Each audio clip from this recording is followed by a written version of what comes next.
There's no scenario. Do you call my name? Do you sing my praise?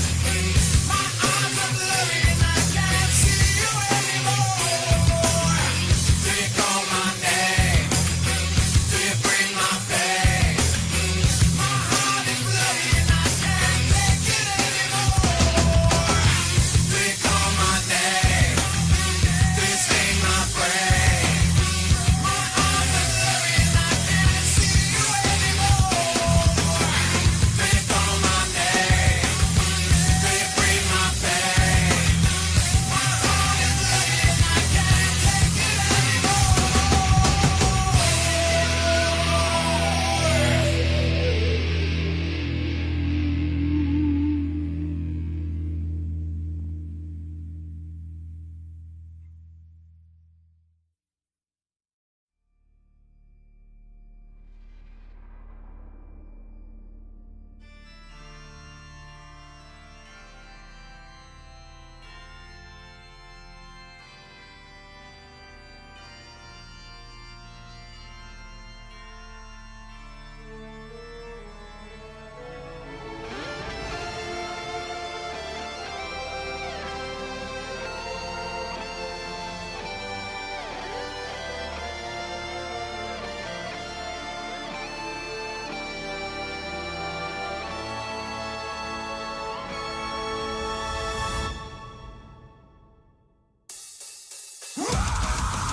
Yo!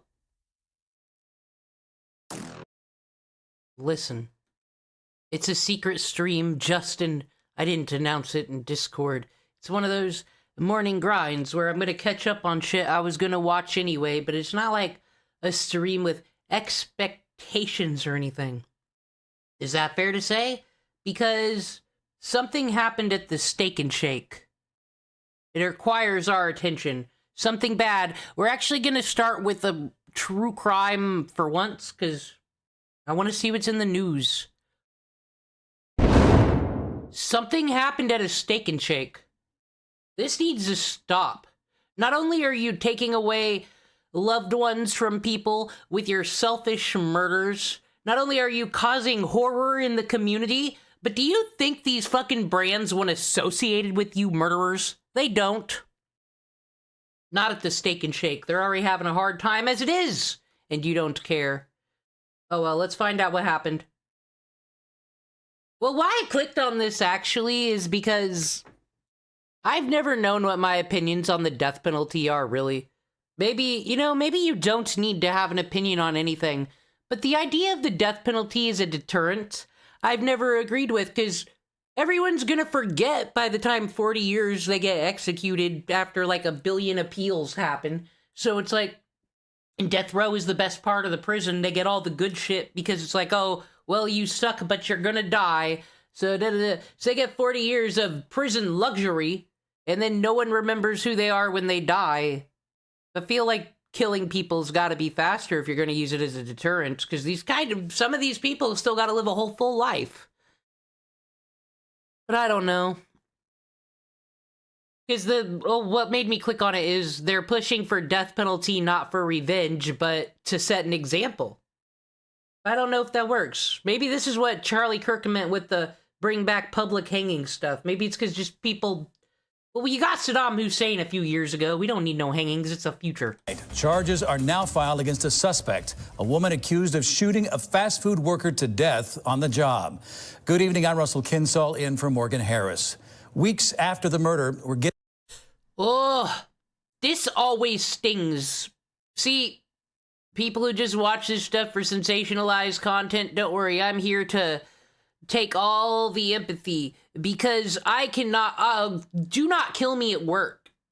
You imagine, you go to a place you don't want to be because it's work, and all you do is count down the minutes, the hours, until you can clock out and be free, and then someone kills you and ends your life before you can clock out. That's fucking, disgusting. Getting a look at the person accused of pulling the trigger. This is that person accused of the crime. Her name is Jada Bell. She's facing multiple charges, including... Goddamn Snoop from The Wire. What an interesting mugshot. Doing the lip pull. I've never seen that before, actually. How about an arena where they fight? Dude, I would be down with that. I feel like that's one of those, like, things where 80% of the world would be down with that, but you don't admit it in real life. In real life, we pretend nobody would be into that, and that is so unethical and disgusting. First-degree murder. This evening, only First Alert 4 was at a vigil for Meekins as family and friends gathered just a day before her funeral. Our Jordan Burrell was the first to share the news with Meekins' family about Jada Bell's arrest. Meekins' father cried tears of joy when the news first came down. Jordan joins us now in the studio with more reaction. Jordan? Russell, an emotional and major development in the investigation into Chauncey Meekins' murder. And tonight, I was there as her family learned the news in real time, right outside the restaurant where she was killed. Why would you? What kind of flex is that? I'm sorry, like I said, when it comes to the true crime shit, I'm fine with most of it. It just gets a bit hard with the 911 calls and the reactions of loved ones. That gets a bit hard. So it's like, does anybody into this? Like, oh man, this reporter got to see these loved ones very upset. Oh, I'm not. She fired several rounds from a handgun. Thank you, Jesus. I pray, honey. Thank you. All day long. What do you mean you don't have a boyfriend? You're so pretty. What do you mean You're you hearing have and seeing zero the men? moment Chauncey Meekins' father I apologize for that demon scuff. Okay. and other family members learned someone was charged in her killing. Wow.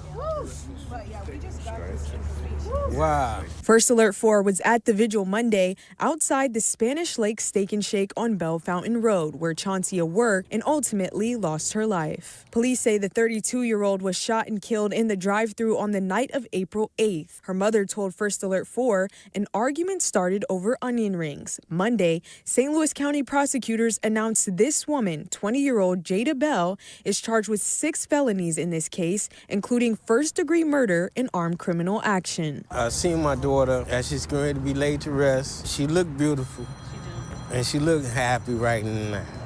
I didn't know why. Honestly, I hope everybody that uses services is getting, like, spammed from Kick over here. I hope everybody that does that shit Motherfucker, don't know. I don't even know how to block these. Okay. What is, like, what would be the point? The fucking bots watching your shit. Like, I think everybody who signs up for them services needs on a list of, like, dumb people. Certifiably. God damn it! But now I know why she happy, because her crime has been solved. Chauncey, we got you. We got you, Sia. We got you. Monday, the day before Chauncia's funeral, her family released balloons outside the Steak and Shake, saying the arrest won't bring her back, but it does bring them one step closer to accountability. As a family, as a whole, we will be pushing for the death penalty, but not for revenge, to set an example. Because we need to stop this type of senseless violence out here. It doesn't make sense. Senseless violence, they say, that could happen anywhere to any. Like I said, doesn't work. Set an example, but said everybody will forget in 40 years when this person gets a lethal injection, but it is kind of refreshing just to hear someone say it. Chauncey just so happened to be in harm's way. This could have been anybody's child. At a convenience store buying potato chips, filling station taking too long at the pump. That's my junior. I'm Chauncey Lavelle Meekins. She's Chauncey Lachelle Meekins. So, you know, this is... Now, Jada Bell is being held on a $1 million cash-only bond. We checked to see when she is due in court. So far, we're still waiting for that to be revealed. So do you all think we're going to get an EWU for this one? This is almost what Breaking True Crime has turned into, is predict which one's going to be a banger video. Because I have a feeling Jada Bell over here, I don't know. What is she gonna, what, do you think she runs story in the interrogation room, or she just gets the lawyer? Russell? Jordan, thanks very much. All right. True crime, true time. I want to see what the latest drama is according to Diesel Patches. They said there's really no organization, no segment. I'm just having fun. So, a channel named Crime Romans. New Roman, which is ran by a guy named Noah, made a video criticizing commentary channels with a heavy focus. Okay, that's a funny title, though. I think it's funny. Way better than any fucking Noah Samson thumbnail. Who is... Okay, though, there's Hassan. That's Destiny. Asmongold. I don't know who the fuck these other people are. On Turkey Tom. And, I noticed I wasn't part of this discussion. Noah had lots to say about these slop tubers, but I wasn't really included, which is fine. I didn't want to sit at their lunch table anyways. So why have I decided to interject myself into the conversation? Well, while Noah deconstructs much of the commentary community's flaws, he also portrays one of the community's favorite punching bags as an innocent victim who did nothing wrong. That individual... Oh, are you serious? I wish I'd known about this video. This is he Ian Defender. Okay, I want to hear some arguments. Being iDubbbz. Wow, I haven't made an iDubbbz video since February. That might be a new record. I'll admit, some of Noah's talking points against the commentary community are pretty valid, and I'm sure each one of them will make a response video milking this libtard's titties until he's malnourished and saggy. However, I think this video kind of implodes on itself because much of Noah's complaints revolve around omitting information, ignoring context, and allowing one's bias to determine how you present information. And a lot of these critiques come off as disingenuous when you see... Is this the new In Praise of Shadows video? Bro, I don't think I should watch... should I watch Diesel Patch's video? I think I should watch this one on my own, but it's like 2 hours long. That's too long for today. I don't know. What is happening here, though? I'm intrigued. Oh, but I'll forget about it by the next time I stream. How Noah represents people like Hassan Piker and iDubbbz in his video. The greatest example being Noah reviewing a mass shooter's manifesto, and that includes the names of certain content creators, where he insinuates that Turkey Tom's content is somewhat responsible for the shooting because his content served as a stepping stone for radicalization. Noah insists that Tom deserves all the focus because he's mentioned twice where the shooter claims in his manifesto. You know what? You do kind of want to hear my take on it? Because I know all these people that are named. I've seen all their videos. I was thinking about watching a Think Before You Sleep video today because I found his content to be fire, actually. I want to see what the complaints could possibly be against him because he's just taking different angles and shit. Like, whatever. Yeah, I'm gonna have to look at the Raw video. The Jewish question every time. So do we have mass shooters and stuff giving interviews and they can just say, I'm sorry, Candace Owens has influenced me above all each time she spoke. I was stunned by her insights and her own views. Some of her views weren't bad a few years ago, but this whole Charlie Kirk shit with her is gross. But helped push me further and further into the belief of violence over the Jewish question, along with Turkey Tom, Ruben Sim pushing me to the alt-right pipeline. This seems like when Ted Bundy, after all the terrible shit he's done and the terrible childhood he has that he pretends he didn't have, he says, I did it all because I was a porn addict. This message is sponsored by Christianity, is pretty much what his last fucking interview was. Hello, Scott.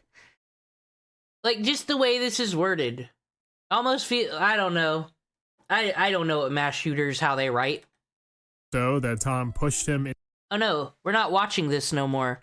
Also, Diesel Patches has had attitude. But as I look for that video, let's see how things are going with the war. So Hunter x Hunter, I think, is a good example. If you want something a little... This video is titled Ian's Stupidest Take Ever, and it's not even about politics, so let's not spoil it. But I don't know shit about Hunter x Hunter.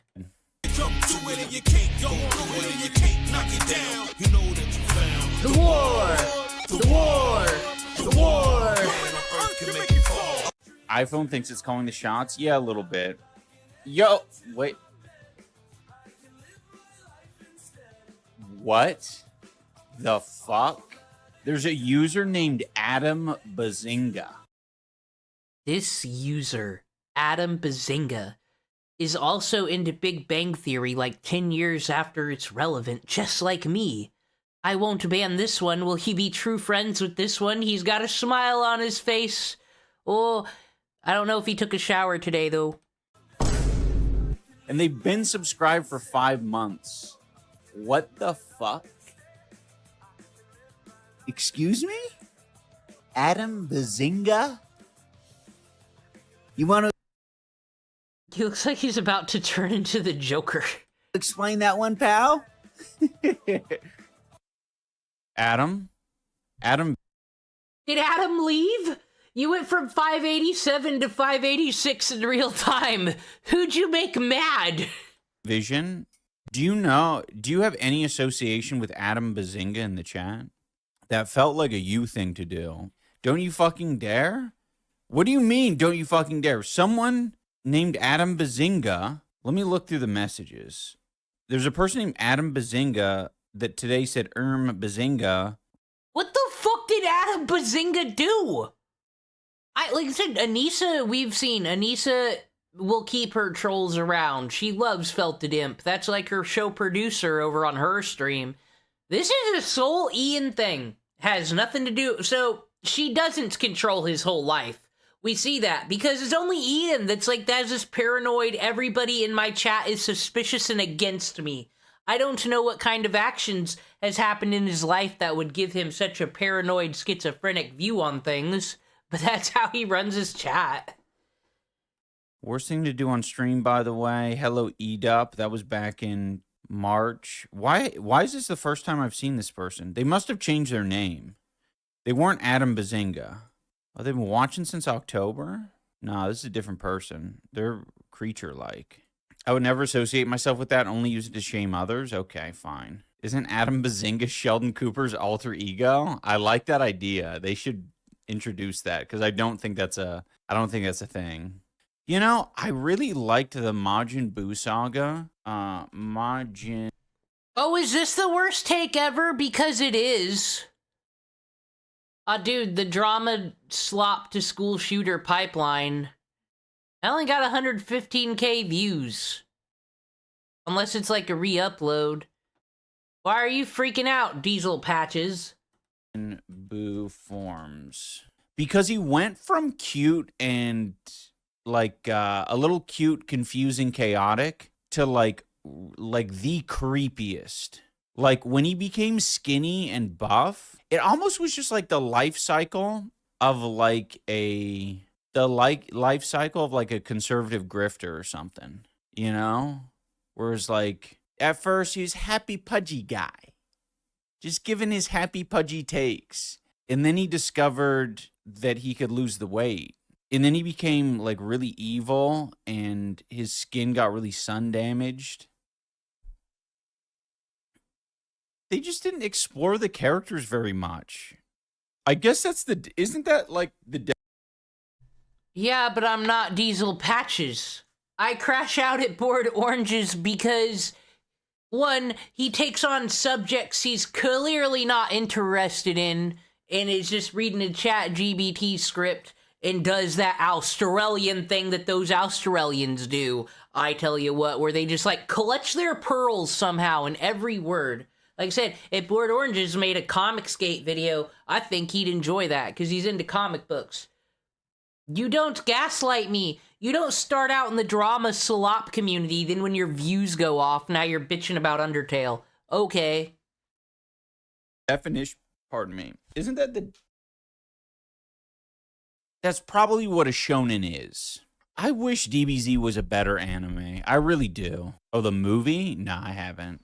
Honestly, watching some of the Dragon Ball movies, I thought like maybe they would be better than the show because they ain't dragon shit. But they're still dragon shit. Like, I don't know, man. Okay, so I think someone is actually valid with the opinion that Dragon Ball Z is mid. That's allowed, but he's got to give reason and not just say things like dragon shit. If he cannot give a reason to why he likes or dislikes DBZ, then he needs to go to the mental ward. His brain does not work functionally. Like, we're not even playing little coy political Hassan dick writing games here. His brain don't work. What do? And it just had so much potential. All these kooky characters that you meet for a second, they get no screen time. There's no interesting, like, side plots. Like, a side plot, like, the biggest side plot thing they had going on was, like, what was it? Like, Goku was still in, like, training while they were, like, fending off Frieza or something. I can't even call. Yeah, welcome to Dragon Ball Z. Actually, he was in the healing pod because he'd gotten wrecked fighting Genyo, a hole through his chest and everything. So then... God, Ian. Blame the genre. Call it a side plot. It's like the main kind of... Like I said, I don't know what you're saying, Stoke Chronicles. It is okay for someone to dislike shonen anime. Thing. He's like learning all this shit. He's learning how to do the spirit bomb. And god damn it. That shit, like, the more I think about it, the more I'm like, remedial. You can like Dragon Ball. I'm not going to take that away from anyone. But watching like a show with an actual with actual developed characters, with brains, not even complex stories. Like, the story in here is like, I'm not complex characters with brains. Y'all remember when Vegeta came down with Nappa to destroy Earth, and then he got owned, and then he got owned again on Namek, but then, like, they were all cool, and then he fucked Bulma and had some kids, and then he was all like, I'm into Earth, but then he wasn't, because I didn't watch the Majin Buu arc. Honestly, I don't know what the fuck happened, but I do know Vegeta he blew up everything to save the world. Shadow the Hedgehog, some say, is a copy off that Vegeta. Because I just assume Ian would consider Sonic fucking deep and complex, you know? He's at that tier of person. Not looking... It's incredibly bad. At least Pokemon doesn't pretend that it's not a kid show. Like, you watch Pokemon and you're like, oh, is this fucking shit format annoying? I'm sure it's great. I mean, it was great for me as a kid, but then when you grow up and you go back and you watch it, you're like, oh, this is like the same shit every time. Okay. Dude, fucking the SS Ann episode is lit, bro. Because that's when the Bible gets brought into it. The Bible is canon to the Pokemon universe, of course. Do you think any anime do the characters well? Mechazoid, I can give you an exhaustive list. Basically, I think if you watched an anime at random, it has a better chance of having a more complex and interesting storyline and characters than DBZ. Straight up. Like, it's not hard. I think once I got introduced to proper animes, and any people who hang out in Ian's chat, tell them to react to TFS Abridged. You know what? That might actually either be interesting or really hurt our souls. No, I'm just saying, like, because usually I'm like, everything Ian says is fucking stupid, but I'm like, if he actually doesn't like shonen anime, that's fine, but I'm sure he will make a stupid argument why, and this is it. He obviously doesn't watch this fucking show. He probably only remembers Bright Colors from when he was a child and the memes and the jokes about it, you know, about charging forever. And it is fucking ridiculous.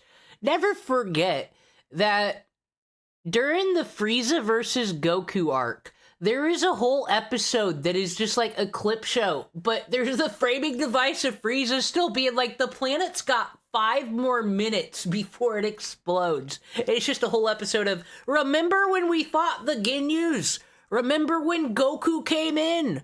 Remember when he got fucked up and was in the healing pod? I remember. And then it's like, will Goku be able to stop Frieza? Coming up on the next episode of Dragon Ball Z. As I was saying, you can criticize it. It's fine. Anissa's a big part of that. I mean, just look up just a generic top anime list. Top anime of all time. Give me the best animes of all time. Top of the list, Cowboy Bebop. I don't know if I agree with that, but I haven't really watched much. So do we he hasn't watched much, but he doesn't agree with that. He immediately says, I don't even question this. Cowboy Bebop #1, because it's the one that people who aren't into anime can watch. It's a decent sci-fi, decent, got a vibe, got an atmosphere. There really hasn't been any other anime like Cowboy Bebop either. Then we watched some. But he didn't watch it. I feel like the otakus need to just go, mob justice him at this point. That's already a crime. Much of Cowboy Bebop. Steins Gate, amazing. Rurouni Kenshin. I'm gonna be honest. I'm not. The person who made that manga is a pedophile. That's all. Sure about that one. Berserk, sure. Hunter x Hunter. Yeah, okay. So Hunter x Hunter, I think, is a good example. If you want something a little bit more brain dead, like DBZ, Hunter x Hunter's a good next place to go. Because Hunter x Hunter's a bit more brain dead than some of the other animes, but you still got interesting character development. It makes sense. You're getting as much screen time as you want from these characters. It's not, they don't waste your time in Hunter x Hunter. They sometimes waste your time in Hunter x Hunter, but an appropriate amount. What? Bruh, the explanation of Nen is 3 episodes. It's not brain dead. What are you talking about, Nen? I don't know what you mean. Does that stand for something? Nen? Are you trolling? Tomorrow's Joe, I haven't seen that. You don't understand an acronym and just immediately, are you trolling? Are you against me? Do I have to block you? Oh, mods label him sus. I don't like this arc for Ian. I don't think, like I said, we kind of know Anissa has nothing to do with this. This is his own brand of fucking crazy, and it's kind of worrying. It's the power system in Hunter x Hunter? Yeah. It's the mechanic of the powers in Hunter x Hunter. Oh, Nen? Yeah, again, brain dead. Something tells me, but he didn't watch much HH. Listen, Felted, I'm going to explain something to you. When you live such a, what's the word? It's the word bohemian. Define bohemian. IDubbbz is being stoic here. Unconventional, free-spirited way of life that prioritizes creativity, artistic expression, and personal freedom over material gain, social conventions, and stability. Well, see, we're both learning. I thought it was like a race of people. That it's kind of like gypsy, you know, that is a group of people, that is an ethnicity, but like, you know, it's kind of this Esmeralda-looking person is a gypsy. I thought it was like that. I learned today. When you have such a bohemian lifestyle, a bohemian esoteric lifestyle such as you forget irrelevant things like what the energy was called in an anime that you watched 7 years ago. Just saying. I didn't.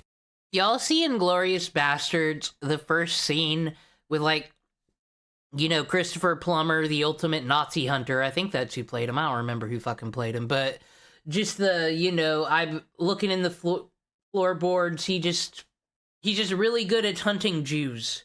Now, imagine that scene, but with Ian there instead. Like, you know, dystopia, Gestapo's taken over. Of course, this would be senior officer of something in whatever stupid movement took over. And just play that scene in your head and imagine Ian and that French guy just beats the shit out of him. And, like, World War II is over. That's all. That's a fun story I'm running in my head right now. Commit that one to memory. I said, okay, that's some energy shit. And when it's important, some cringe kids in the chat will let me know. Actually, that's called Nen. I don't know if you paid attention in class. Okay, dude. Okay. My guilty pleasure is Death Note. Dude, Death Note's great. Death Note was one of the... Okay, that person, that chatter, is a worse goddamn person on earth than Ian. What do you mean your guilty pleasure is Death Note? When you say something is like a guilty pleasure, you're implying that it's not cool.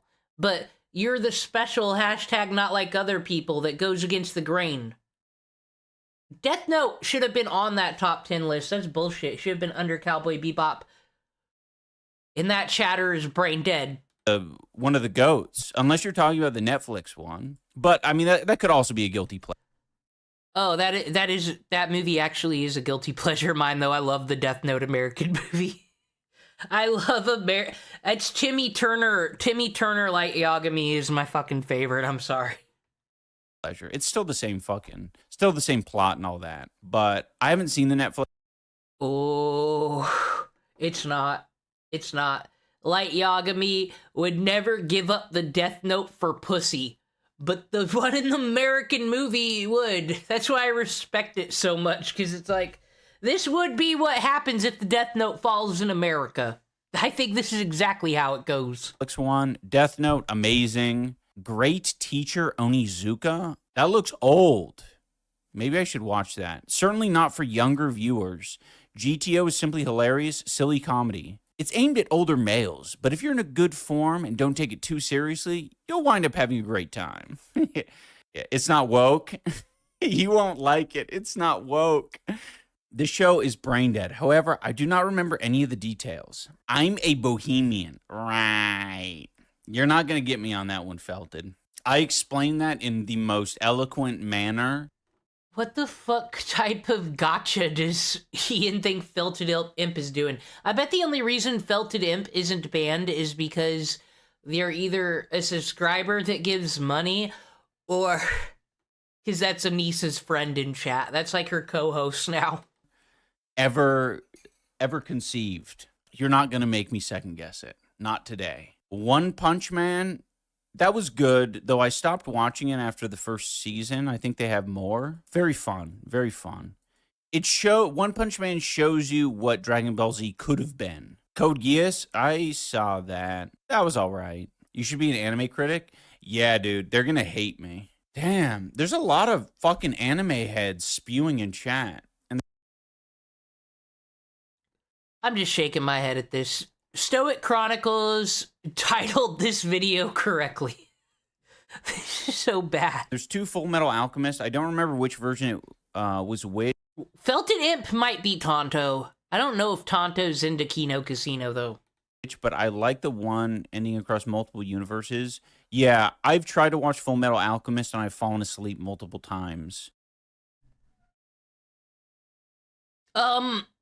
Delete self Minecraft iDubbbz. Disgusting. Okay, though, the OG Full Metal Alchemist, the one that isn't Brotherhood, I did find that one quite boring back in the day, so I didn't want to watch Brotherhood. But then I went to some person's house, and they were like, you need to watch this show, it's lit. I swear, it's better than the other one, and it was. I saw Roy Mustang, and I was like, that guy's hot. There's a lot of really cute ones that are short watches that really left a good impression on me. That have, what the fuck, Charlie Kelly? I've been watching so many, like, shitty shorts of Always Sunny in Philadelphia on YouTube. And it won't stop delivering it to me. And it's just the same ones over and over again. That's like my new shorts. I deleted TikTok and Instagram. But YouTube Shorts is like, want to just watch nothing but shorts of It's Always Sunny? You like this show? You should try it again. Yeah, no, I'll try Brotherhood. I need to go back and watch Yu Yu Hakusho because I have such a wonderful memory watching it. But I think it was probably a bit like. I really need to bring back a variation of Anime Saturday because I never got past the tournament arc, but I loved everything up until then. I think because of Dragon Ball Z. See, I have my complaints. I don't like tournament arcs.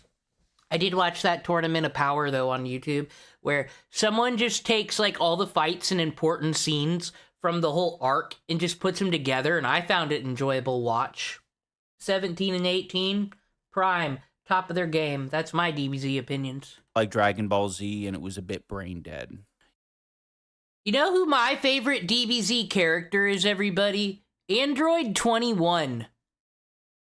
Hot take. She is, like, the best non-canon character in a long...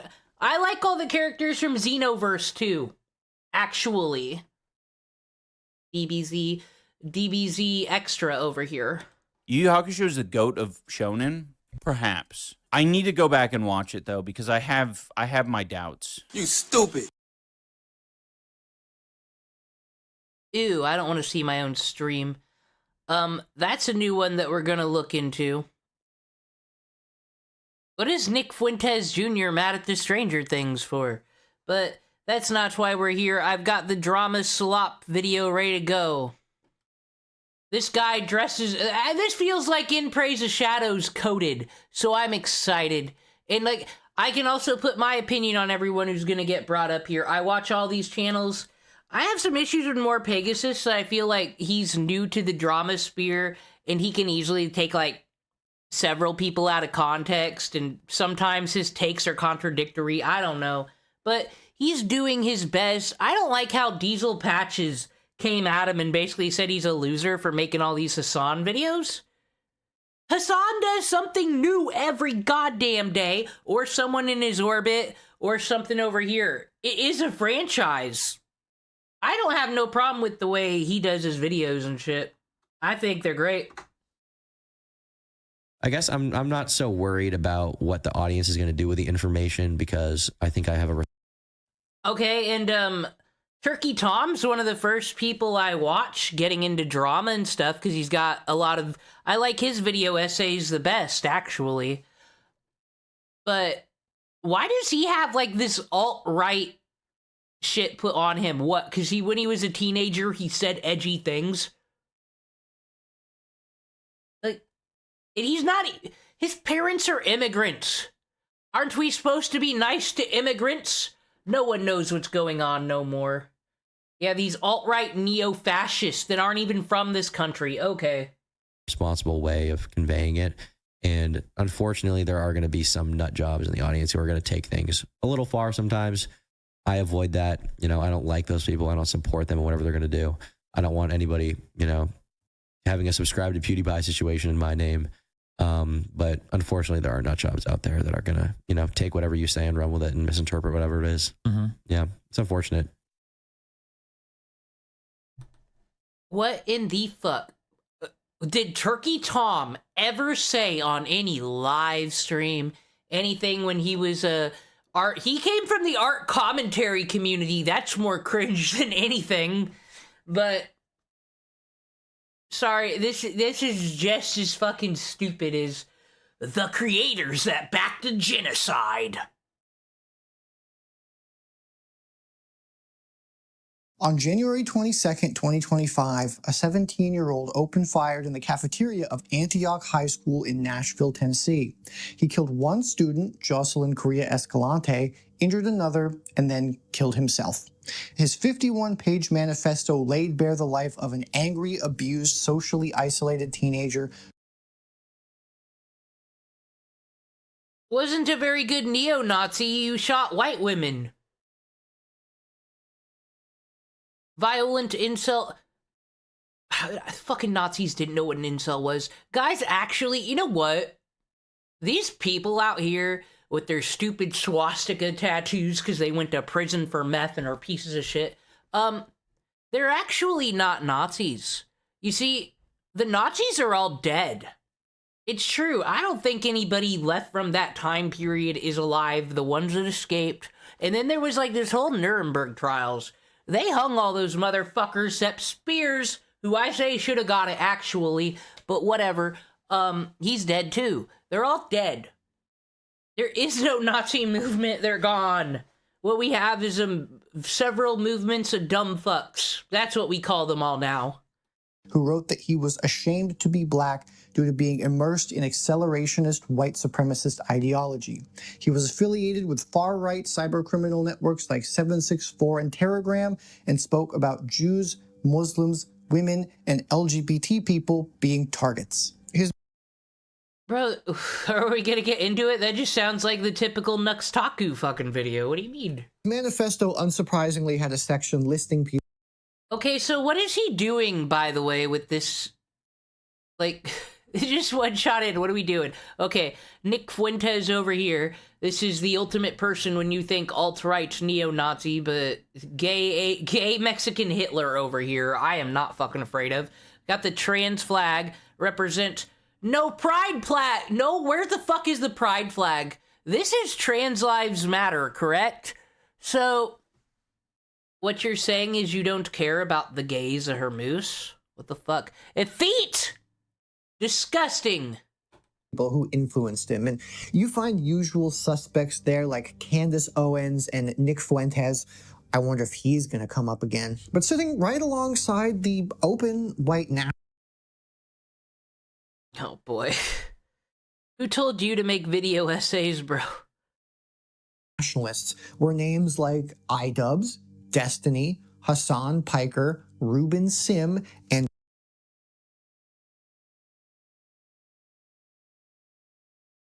Hassan Parker? This doesn't make any sense. How no one would watch both Destiny and Hassan. That's true. You are a team. You are one team or the fucking other. This person doesn't exist. But what? How the fuck does this alt-right pipeline work? Because it sounds like. Okay, though, let's be real. This isn't real because this. What content is on the kill stream to radicalize anybody? Quite honestly, and it seems like this is the alt-right to leftoid fucking pipeline. Turkey, hard R, Tom. Don't do it. N-word. Oh, fuck. A strange combination that I'm hoping will make more sense by the end of this video. But to me, the most interesting inclusion is that of a guy who makes videos ostensibly about internet drama because he was named explicitly as one of two primary figures who pulled the shooter into the alt-right. Also, we're not talking about Ruben Sim today, even though him and Tom are friends and the dude sucks ass. Don't let his Roblox heroism fool you. He got banned for... Okay, now... What is he quoting here? Roblox sues... What the fuck is this AI shit over here? Can I make that go away? What is that? What is this? But anyway, from what I know, doesn't this guy, like, report pedophiles and stuff on Roblox? I don't, but then again, we're dealing with a whole bunch of young children and shit. I don't fucking know. By young children, I mean 20-year-olds. Racism, homophobia, and harassment, and is very transphobic. Like, stop uploading pictures of Adolf Hitler. He was ugly. Trust me, there's a reason why he was listed here. Anyways, Turkey lies and blames Bianca Devins for her own murder by an incel and then tries to delete the video. Tom. And as for Bianca and what happened to her, it's obviously disgusting to say that she got what she deserved. She did not deserve to be murdered for what she did. However, is it completely unreasonable to question whether or not she contributed to the likelihood of this happening? Bianca was effectively an e-prostitute who was selling nude pictures of herself to men and leading on a number of them, and using them. That's probably why he removed the video. I don't know how long ago this is. For her own gratification. She recklessly promoted an image of herself online that attracted a pretty gross crowd of people. Is one node in a particular web of commentary, drama recap, and reaction channels. Tom, Sensitive Society, WestJet, More Pegasus, Achido, Think Before You Sleep. There's a billion of these guys cross-referencing and reacting to each other's content. Internet Versus just reads the tweets. Like one big, incestuous, very apolitical family. Foreshadowing. Now, I know what some of you are thinking. These are just dumb guys making dumb videos about more dumb guys and dumb internet drama. They are not worth taking seriously, let alone making a video 2 hours, 16 minutes, 36 seconds long talking about them. And to that I say, you're right about it being dumb. However, you're wrong about it being not. Are we gonna get like a nostalgia critic, like fucking script? Is he gonna go on to go into the slop tuber verse? What was that? Important. That dismissal is exactly the problem, because it is the genre's primary defense mechanism, just like all the pseudo-intellectuals and gamer chuds whose content, through the conventions of their genre, participate in an eco. Is it wrong that I like to talk about drama because I enjoy it? Is it possible that some people don't have no agenda? They just they want to make YouTube videos, they want to edit, they want to make some type of thing, and this is just what they're into? I don't think there is anything wrong with liking drama. You learn a lot about humanity and how certain people will act in certain situations and shit. I'm just trying to give some defense to the genre here. System that functions as important infrastructure in the pipeline to radicalization. And Tom's name in that manifesto is the smoking gun I knew would show up eventually. The moment you call this content trivial, you have already accepted the framing that makes it effective, and ignoring them allows them to thrive. Like something else I'm having a hard time thinking of right now. What? We gotta take him seriously. He has a Capri Sun. That means he's cool and with it. Also, he's got a man bun and is pushing back his glasses like an anime bro. He's gonna fucking educate us today. What was it? I feel like it was important. Donald Trump is the president of the United States.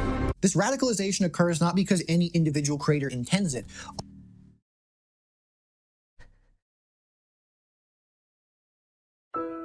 Democracy, it was nice having you, but then Turkey Tom made a video and said in the N-word in Roblox that time. And motherfucking Ruben Sims, the death camps via DJT are coming our way because of the content creators people enjoyed. There's no way anybody would vote for Republican unless they watched drama videos on YouTube. God. Don't they know they're in the wrong and they aren't allowed to have rights and vote anymore? What startups? Although it sure seems like some do, but because the structure of their content systematically normalizes the preconditions that radicalization requires. And I think this is serious because these channels are not fringe. They have millions of subs and millions of views from their audience that is overwhelmingly terminally online young men, which is and they all voted for Donald Trump. Especially the Destiny fans. The exact demographic most vulnerable to this kind of thing. Like me, a decade ago, when I was too dumb to realize any of this as I eagerly awaited the next content comp. Seriously though, over the last 6 months, these 6... Oh, we have an OG iDubbbz fan. Do you think he misses the old iDubbbz? I don't think he does. Is this one of his mods? People alone have put out 116 videos. That's 3 times the amount I've ever done. So if I don't get every single... What? Okay. They are bigger channels. Some of them have editors and shit. Who the fuck are you? I've never heard you about till today. And it's like, well, this is a user video. Okay, oh my god. This is just like Astro Boy and all of them. They were mad at VTuber Catboy Josue because you post too much content. That's too many videos. He's saying this to more Pegasus and fucking everybody. How's come Nick DiOrio isn't in the conversation? I've been watching Nick DiOrio more than Turkey Tom lately. Detail in here. Cut me some. Or is this why Nick DiOrio goes after Nuxtaku when I just don't think it's a drama? Like, fucking go after Tectone, he's weird, but I don't understand the hate boner for Nuxtaku, really. Is this what it buys you? You get left off this list? Slack. Also, I'm technically half man now, but, you know, who's asking? Turkey actually has the...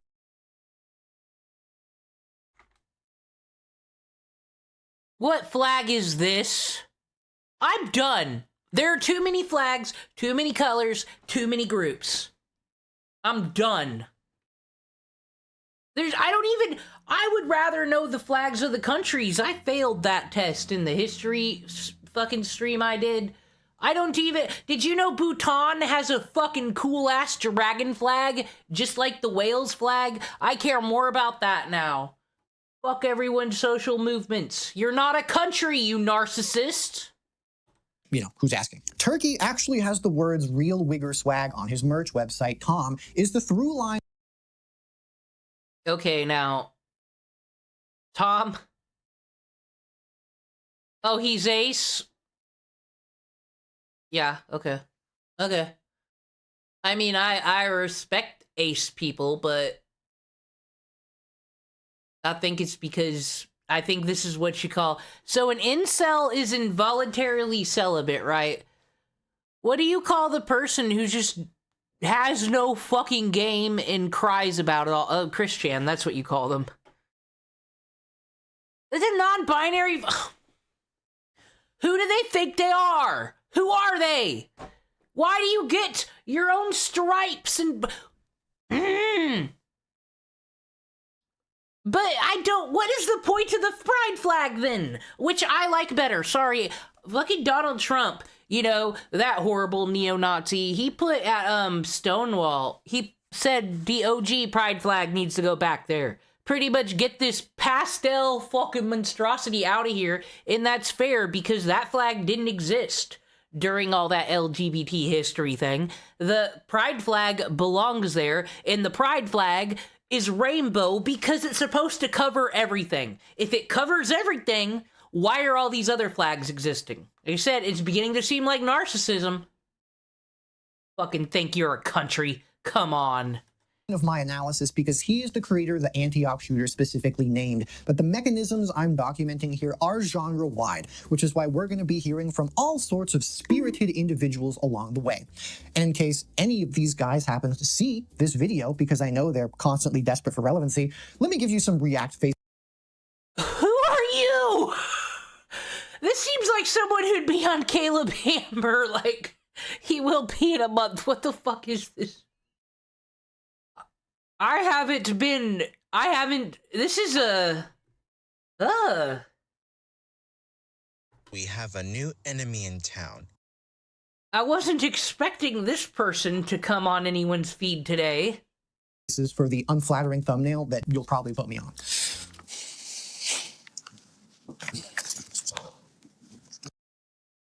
They're not gonna do... This person might be a serial killer. Also, why is everyone wearing wireframe glasses? They're fucking ugly. They never looked good. Well, look at everybody trying to look like 90s people, even though they weren't alive. Oh, I'm in a mood today, guys. I'm sorry, but I don't like looking at this on my fucking screen. It is funny. He thinks he's bigger than he is. We good? Cool, you're welcome. Now, to prove I'm not pulling all this out my ass, research. A prominent academic model for understanding radicalization is psychologist Ari Kruglanski's 3N framework, which... Okay, Mama Max. identifies three converging factors. Need, the individual's quest for personal significance, the desire to matter and be respected. Narrative, the ideological framework that channels that need towards a specific cause. And network, the community that validates the narrative and rewards adherence to it. Kruglanski's research has... You mean, yes, this is what the mainstream media does. But we all just pretend it doesn't, and oh, everything they say on there is the news, don't you know? So he looks like fucking Jeffrey Dahmer. Sorry, but true. He looks like the guy who's hanging out at the club, not drinking, just staring at people. Has demonstrated that the need for significance is universal, but becomes an acute driver of extremism when triggered by experiences of failure, rejection, humiliation, or social exclusion. The need itself is ideologically agnostic. But what's interesting about whatever the fuck he's bringing up, whatever research, is it's also been argued that's what the left did to, like, you know, kind of fool and trick people into believing shit they don't actually believe. It was the safe spaces, the trigger warnings, which, you know, okay, this is a safe space for everybody. Everybody's included and we're all wonderful. Ah, so that was step one. Then step two was things being problematic, people getting called piece of shit, you know, exclusion. You don't want to get kicked out of this group that was told it's for everybody and it's great. If you're kicked out of this group that was all for everybody, then you must be scum. There is no place for you. So you really want to keep in line and goose step with the group, you know, because you won't feel good if you don't.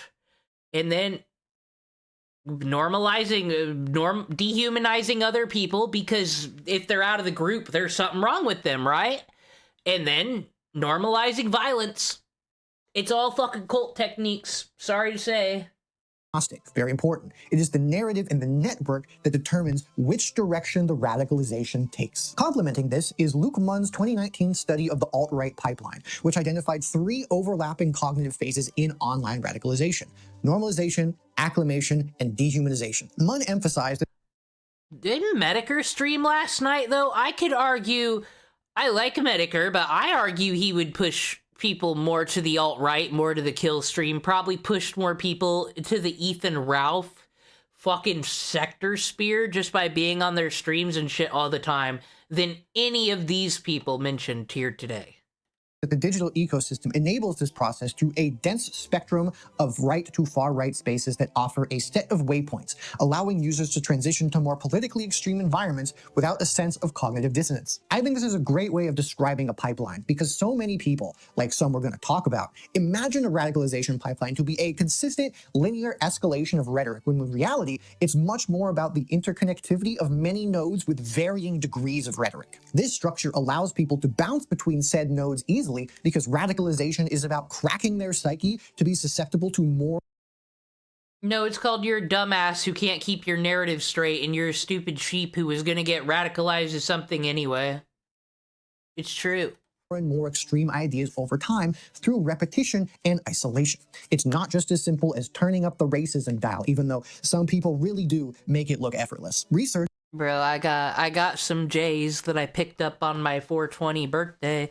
And let me tell you, they sneak up on you. You ever have ones like that? Or you're just smoking and you're like, whatever, and then like 10 minutes later, it's like, whoa, that's me right now, and I don't very much appreciate how this guy is not wearing fucking... He's got a sock here, he took this sock off. Who the fuck does he think he is? Going sockless on our stream, and then he's being all vertical and shit. I don't like it. On everyone's favorite group of guys, the manosphere, has also further documented how spaces not explicitly coded as political serve as recruitment environments. Shergill and Quoward demonstrated how gaming platforms like Discord, Twitch, and Steam are leveraged by extreme...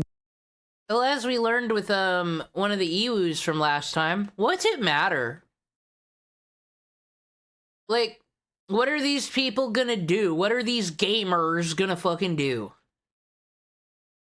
Gamergate. Oh, Gamergate's history is a nerve center for early manosphere ideas. It is unsurprising. This is the person Sargon of Akkad was talking about when he said, we'll really upset them if Donald Trump mentions Gamergate. Everybody's like, Sargon, no one gives a shit about Gamergate anymore. That's old. And it's like, this guy cared. Fucking Taylor Lorenz sees Gamergate everywhere she goes. Fucking not wiki feet worthy. For radicalization and recruitment, while research on Gamergate has established it as a template for how ostensibly apolitical online communities can be focused around weaponizing their mutual hatred of women and minorities through gaming. I can already feel... No, I just think when we're having a hate parade out here, those people already had those opinions, and it was after Trump won, so it's like, wow, Republicans are back in power, free speech is cool again, because the left doesn't like free speech right now, they're a bunch of pearl clutchers. Like, so you had these outspoken people, like I said, I could argue Medicare, because he got big during Gamergate, because he hung out with the fucking greasy crew, so I could argue he might have pushed some people that way. Other than that, no. Why does everything... So some people, the loud minority says shit on Twitter, and then because of that, a whole group goes down for it. I don't like it when either side does this shit. It's lame. It's where, like, Hassan Piker will find some stupid tweet at him, and he'll read it and say, this is what all my ops thinks. Look, they're dumb. The pro-Gamergate people angrily typing their comments from the future as I sit here in the past. Powerful. And in my opinion, what remains underdeveloped in the literature is the role of specifically this genre of content that sits upstream to all of these spaces: internet commentary and drama channels. These creators occupy a particularly nebulous position in the content ecosystem. They are not political commentators, they're not gaming communities, they are entertainers whose subject matter is other people's online behaviors that overlap with many different spaces. And their genre conventions like selective storytelling, the pathologization of certain populations, conspiratorial framing presented as investigation, and the normalization of cruelty as analysis may function as critical early-stage infrastructure in the radicalization pipeline, and I am here. This isn't Praise of Shadows. We're doing this stupid standing in front of the green screen shit. Where's your Hawaiian t-shirt? What'd Moist Critical do to you? Here to talk for a very long time to prove it. All right, guys, gals, and non-binary. Hey, non-binary person, I'm sorry, why do you... It's kind of almost weird how much you're an ally. I'm sorry, when people are over allies, it's sus. It's a dog whistle. It's sus. Selective empathy as normalization and transphobia. Uh-oh. What the fuck does this mean? What is this? So, okay, selective empathy, that's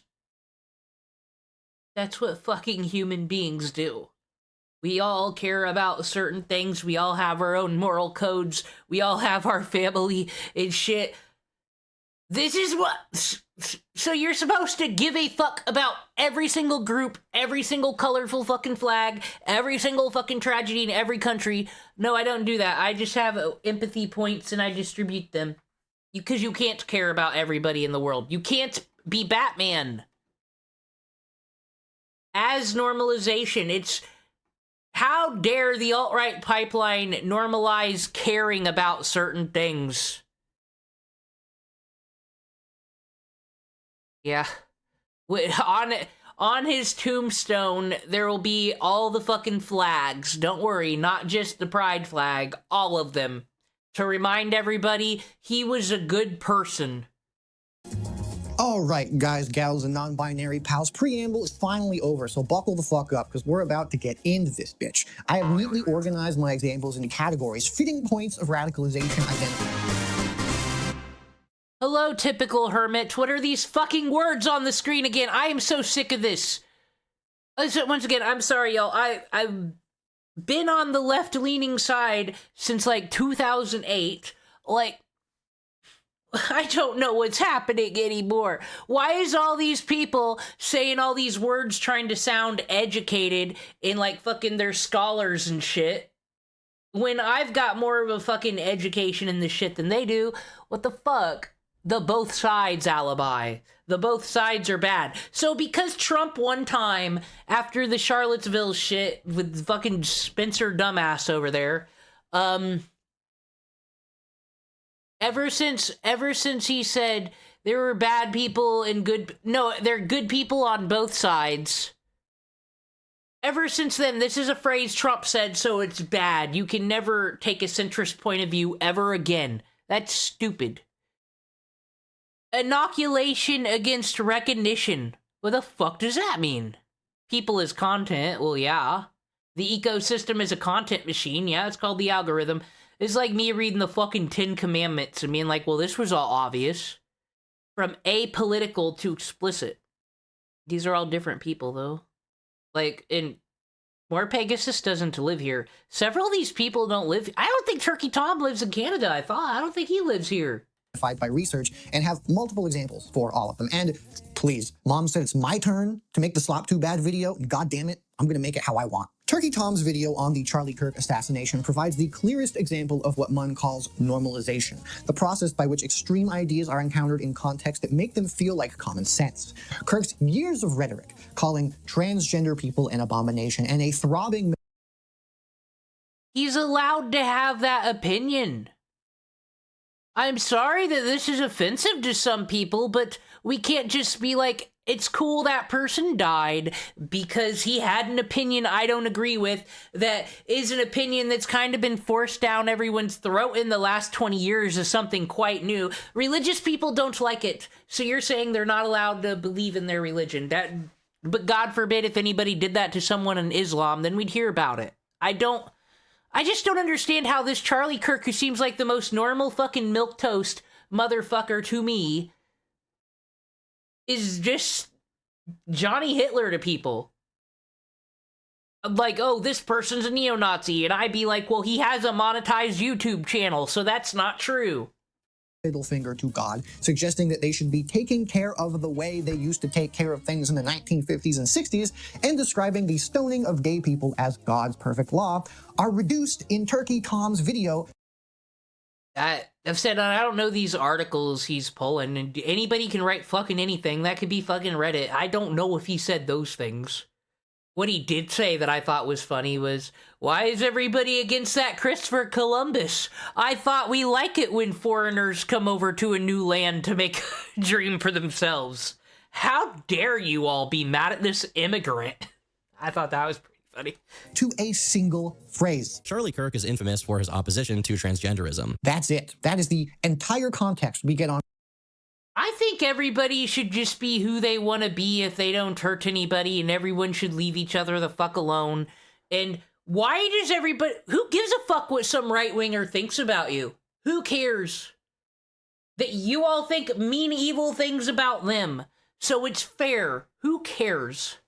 Everyone needs it. Like, then again, it's just me. I'm kind of against the whole idea of people getting influenced and radicalized. I guess it's true that some people are sheep. This is how we get cults and stuff, but I can't blame a content creator. I just can't. Kirk and what he believed. And that's just the so many things, too. So many variables. Touching on civil rights or what he thought about Jews seems kind of important to bring up. Meanwhile, though, the transgender person in proximity to the accused shooter, Lance, receives an exhaustive examination of their Reddit history, their substance abuse, their eating. I don't know why. The trans person's the one who turned him in and gave all the information. Disorder, gender transition, political evolution, not as context for empathy or anything, but as data points in an explicit pathology profile meant to lead people into believing the shooter, who he spends realistically very little time talking about, was just a normal guy radicalized by extreme transgender people and leftism. After 2020, one of the first significant posts on his account is him arguing with other people. Well, if a person did a violence in the name of Hassan Piker, here's the issue. You really have to be a low IQ person, I'm sorry, to do violence in the name of Hassan Piker, because he is so, you see how much he's a hypocrite. Everybody knows he shot the dog. It's 1,000% proven. If you don't accept that reality, it's just because you don't want to and you're purposely sitting in an echo chamber. These people are deranged. I give him that, but they were deranged before Hassan Piker. I bet a lot of them just came there to hate Jewish people, honestly. Just talk it. But you know what, though? For some of those people from that area who do hang out in Hassan's chat, I bet that's the most they've ever felt recognized and shit, though. I don't know. I do think it can be a place for extremism, but I think anybody who'd do anything in the name of Hassan Piker was gonna do it no matter what. Over transgenderism. Specifically, Lance can be seen calling his old self transphobic and claiming that children should be allowed to transition. By 2022, he was already posting to subreddits like, You blame Hassan for most blackouts now? Now that's a funny name. femboy_IRL and r/196, both of which are well known for their predominantly trans user base. This isn't to say he was a conventional left-winger though, as multiple posts signaled that he was sufficiently far left, and that he no longer believed in political parties altogether. To make a long story short, it's infamous for being full of rabid incels, transgender people, and...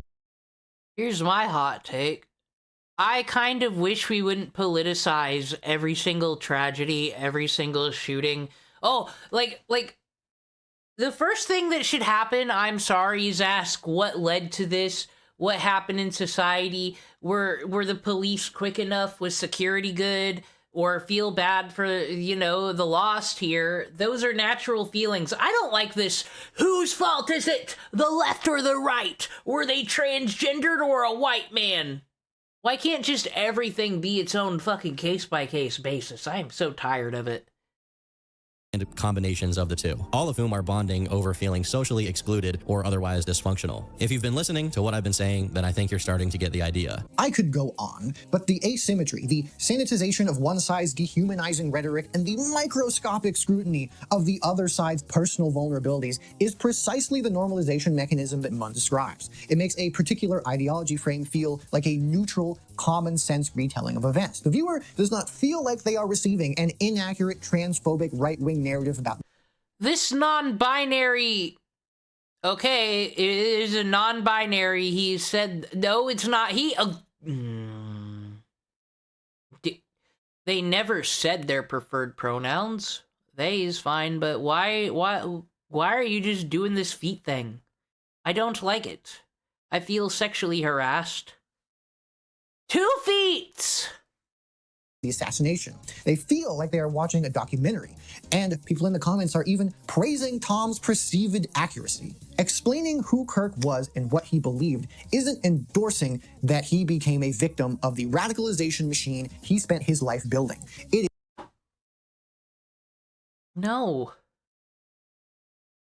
I'm sorry, just like, okay, so he created such right-wing radicalization that a left-winger killed him. So that'll teach you Republicans for getting too uppity and having ideas and spreading them. It's your own fault to get shot. Didn't you just criticize Turkey Tom for kind of victim blaming in one of his videos and having a bad take? You're doing the exact same fucking take here, sir. Hypocrite.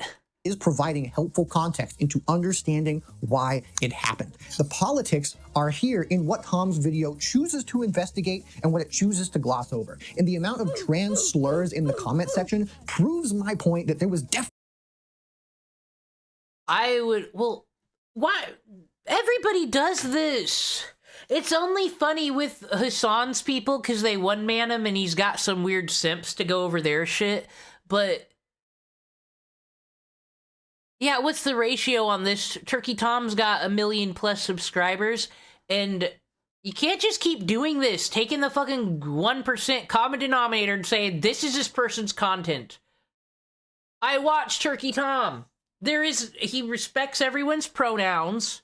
No one would ever misgender Keffels except for Kiwi Farms. And guess who these people are probably from? So, like, yes, the Kiwi Farms people are actually interested in this video because the mainstream media has completely failed everything in covering this stuff because they don't want to make it look like what it looks like, which is the furries are here to kill us all. This person is a furry. That is never brought into the story.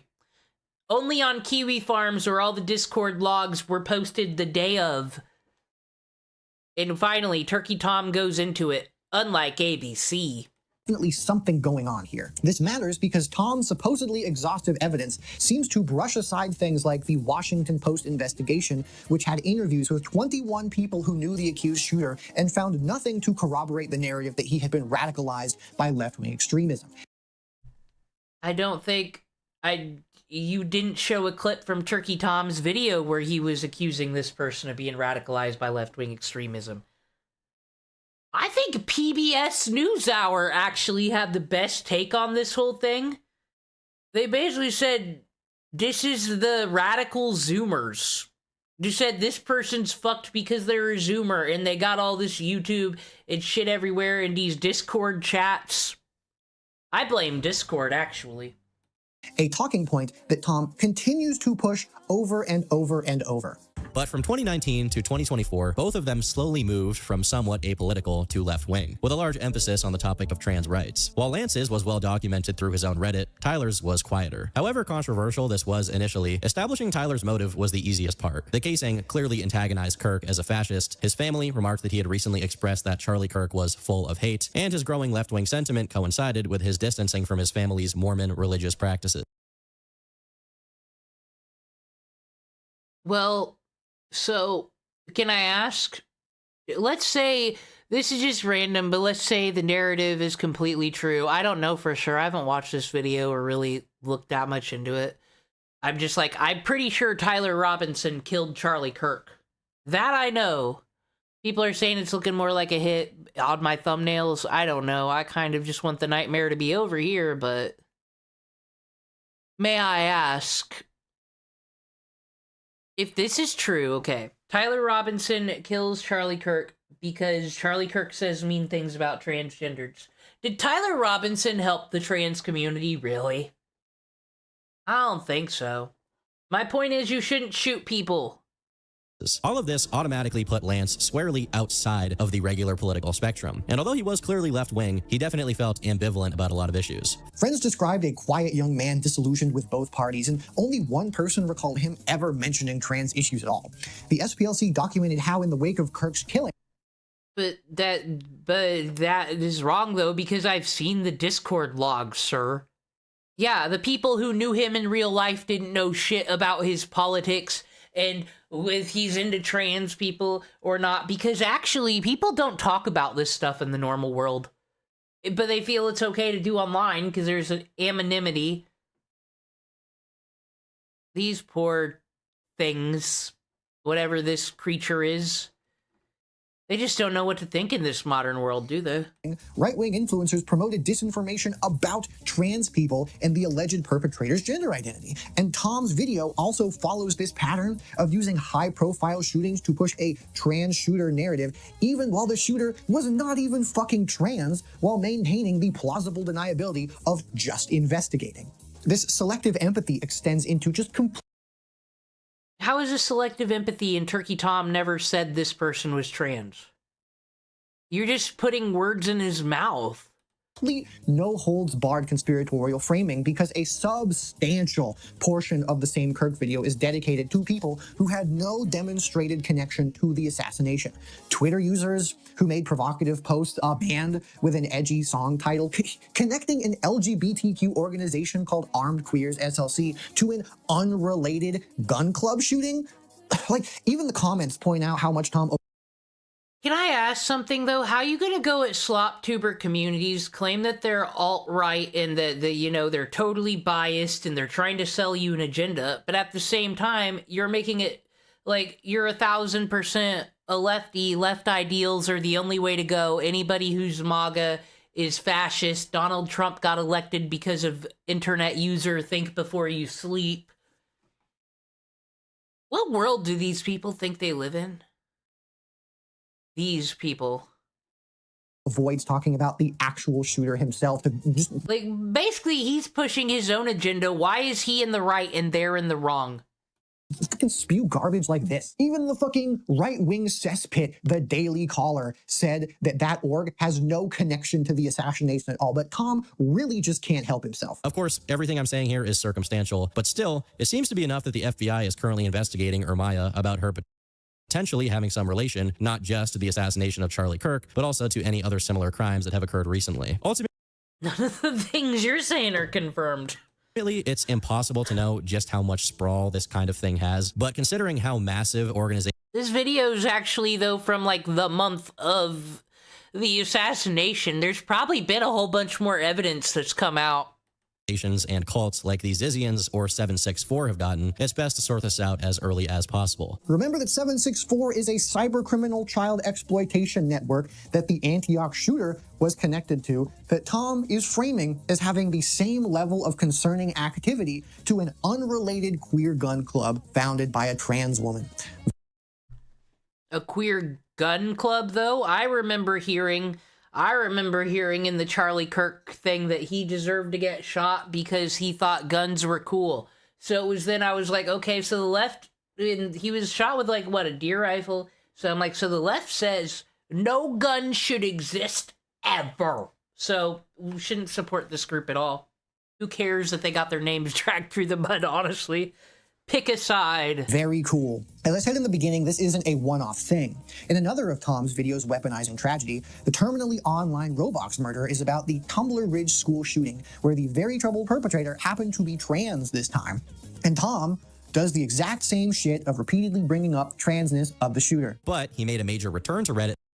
Okay, so anytime anybody does anything ever, walks to Kmart, takes a breath... It's like, man, brave and beautiful trans person, but the second we be shooting people, it's like they're just a person just like everybody else. You don't have to bring up anything special about them. But when a right-winger shoots somebody, well, we won't shut the fuck up about that. Rules for thee and not for me. Safety alert for trans Canadian. How? They run the country.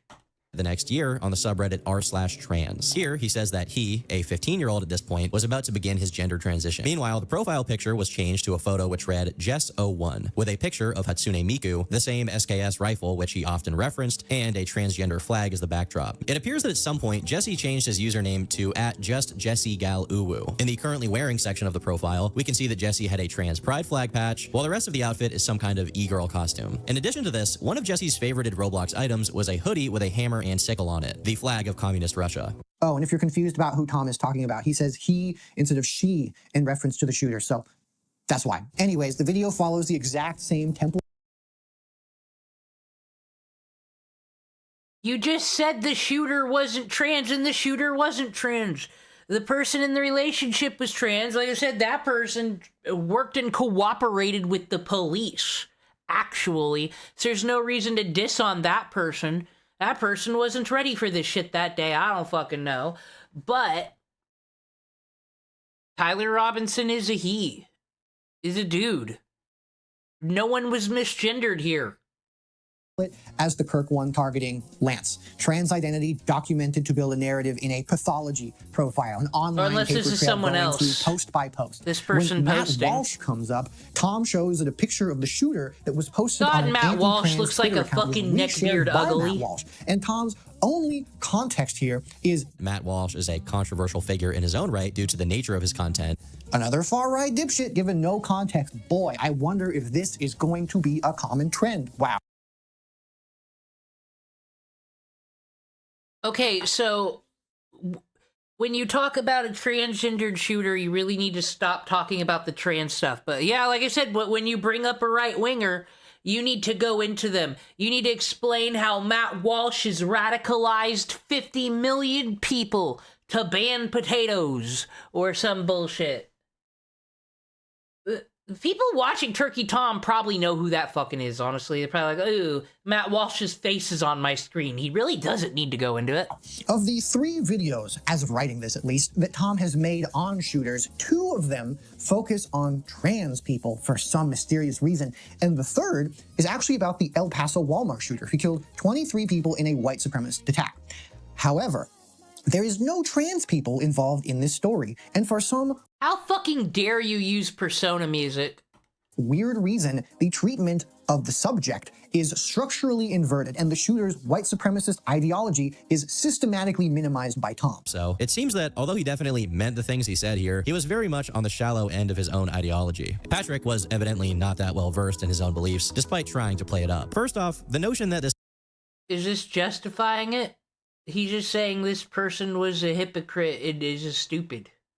Wasn't a personal attack. Given that classmates of his described him as being relentlessly bullied by Hispanic people during his school years, this is something I find hard to believe. Although it's possible that even Patrick wasn't aware of his own psychological motivations. So he's saying, like I said, I'm translating to the lowest common denominator here. He's saying this person's what could be seen as a problematic racist claim probably isn't true. Wow, how neo-Nazi of Turkey Tom. Entirely when he did the crime. That last chunk is in response to the shooter himself, saying that his attack was a response to the Hispanic invasion of Texas, by the way. His manifesto is described as performative. His radicalization is attributed to being not that well-versed in his own beliefs. His life is given extended. He's not saying that's what... When did he say that contributed to his radicalization? He was, like I said, saying hypocrite, dumb person. That could... You could easily have that. You could easily be out here being a leftist because you're into, like, Bernie Sanders financial politics, right? That's your thing. But the next thing you know, Team Free Palestine runs up in here, and then, you know, they're allowed to have their opinion, but then there's some people in Team Free Palestine that's like, globalize the infinata! And you're like, I didn't sign up for this. Happens. Biographical sympathy. Sympathy. His father's drug addiction, his parents' divorce, his social isolation, his schizoaffective disorder, quote, which had gone unnoticed for his entire life. He really just is pulling up fucking video essays and looking for something to bitch about. He's a fallen fan. I wonder who hurt him. Trans people and leftism are a constant threat in the 2 other videos. The El Paso Walmart shooter's white supremacism is barely acknowledged in the entire video, while being framed as a shallow veneer over the real cause.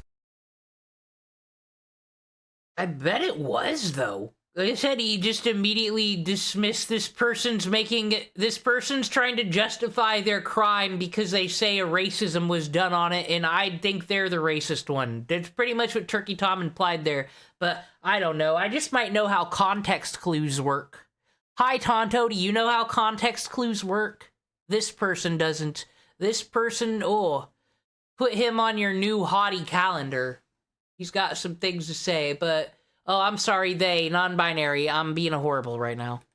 Which is undiagnosed mental illness and a childhood bullying by Hispanic classmates. And on top of this, Tom offers a remarkably generous interpretation for mass murder in general. I made this same point in my Manifesto Iceberg video, but with most of these guys, it's not necessarily that they have an extremely intense obsession that drives them to kill. It's more so that in their minds, for whatever developmental or psychological reason, they feel that they have very few reasons not to kill people. There's just this weird double standard everywhere. Like, Tom mentions the El Paso Walmart shooter's extremely timid. It's just like everybody here is like content creators, political parties, talking heads bad because bad mass shooting and killing happened. But then meanwhile, we be out here watching body cams, EWU true crime, and these same amount of deaths happen every day. Unfortunately, said, let's put our Batman boots on. We can't save everybody.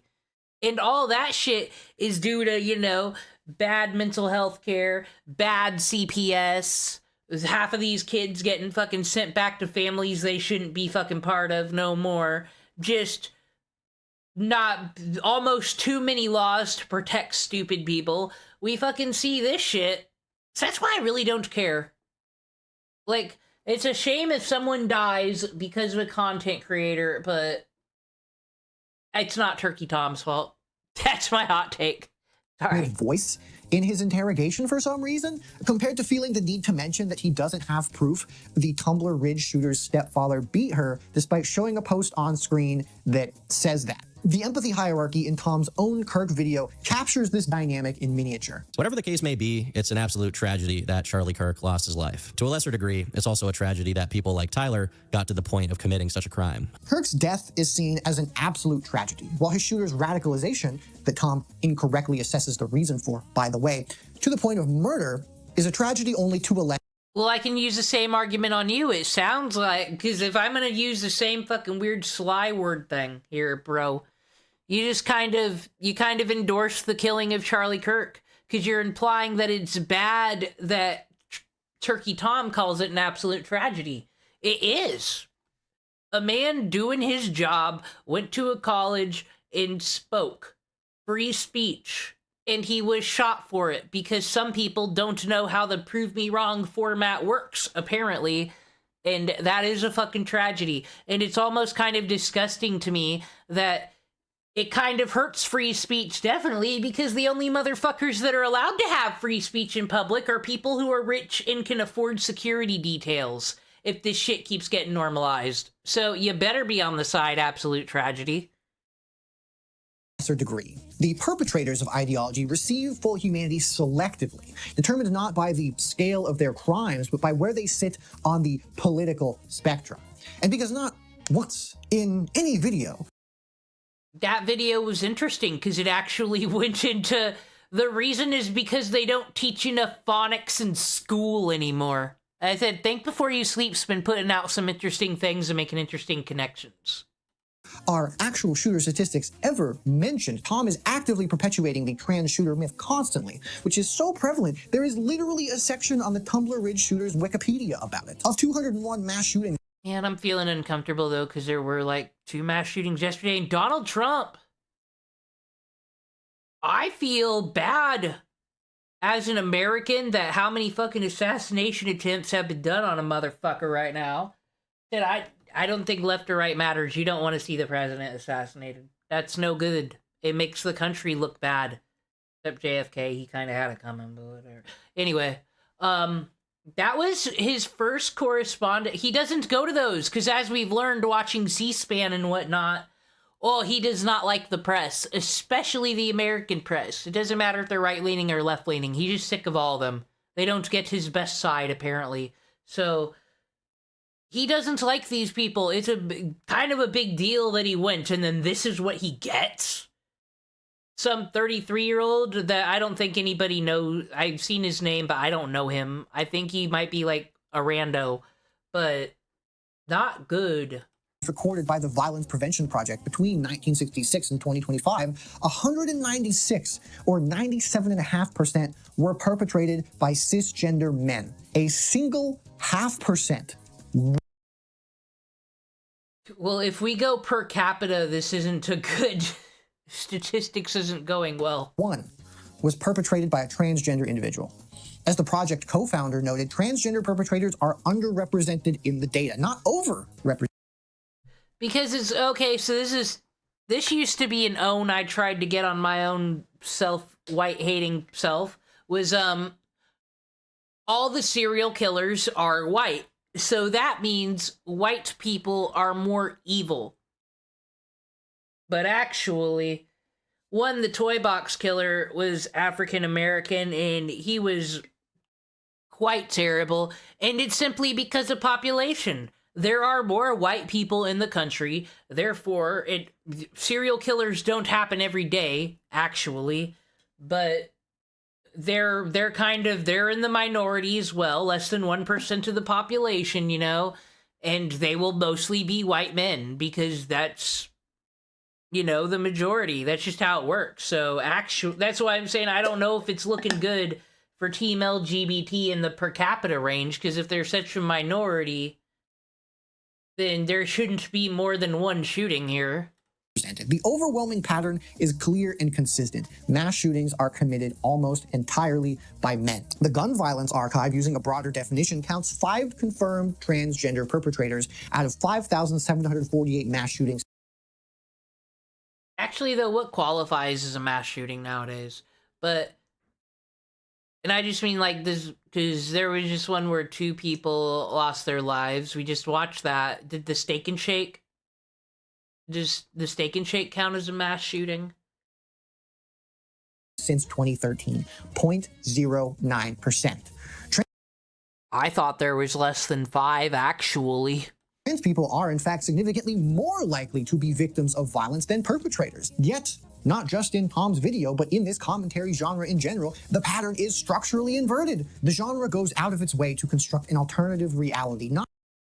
Remember, trans community, if you want to feel safe, move to Indiana. Now, you need to commit a crime, though, actually, and then you can get sent to the prison system, where you can get all your surgeries and hormones paid by the taxpayers. And honestly, you will get yourself so much cred. That liberal Indiana fucking loves criminals. And I'm not being ironic. I think the Republican shit is all fucking fake. I'm from Indiana. Go there. You'll be fine. Everyone will love you. Not through argumentation, but through the cumulative weight of which stories get told, how they get told, and which ones are never told at all, while constantly maintaining the... Tonto, with his statistics, we've already lost the plot, but yes, all groups are statistically more likely to be victims of violence than perpetrators of it. A lot of people are killed by their partners. A lot. Trans, gay, straight, people all still have crimes of passion and get mad at people for cheating. That's probably where most of the perpetrators' violences happen. Plausible deniability of, say it with me class, just investigating. This is the exact same conspiracy-adjacent thinking that trains people to see hidden patterns and shadowy networks, priming them for more explicit conspiracism found deeper in the pipeline. The drama genre is particularly effective at this because its core format is investigation, uncovering hidden connection, revealing what people said in private, mapping networks of association. It is just so weird, though, because, like, Candace Owens is a black woman, right? She's, you know, made this part of her identity on Congress when she said politics is doing nothing for the black community, all that. I thought she was spitting fire at Congress 5 years ago, though, actually. But it's so weird to be like, these people in this neo-Nazi fascist right-wing alt movement, and it's like a black woman and gay Mexican Hitler Nick Fuentes. This is a horrible alt-right, dude. When this investigative lens is applied selectively, the genre trains its audience in a mode of pattern recognition that consistently produces right-wing conclusions while feeling like independent analysis. And a lot of the time, it does what Tom did with Kirk and Matt Walsh, which gives no context, or even worse, makes right-wing figures look cool. See, though, I give it this. That's why I'm like, this Charlie Kirk, he's a bad... Nah. He's just a regular Christian boy. That's just always been my takeaway from him. But meanwhile, every time Matt Walsh comes on the screen, I don't even watch his content. I've never hate-watched nor watched it. It's just, don't put his face on the screen, please. It upsets me. I promise we're going to talk about other people at some point, but God, there's just so much to talk about with Tom. Holy shit. A very poignant example of how drama channels normalize far-right figures appears in Turkey Tom's documentary-length coverage of the former hero of these guys. Yamalayo H, This is someone who doesn't miss the old iDubbbz. He thinks this is how we're gonna point out alt-right figures, huh? The enemies of iDubbbz. Oh boy.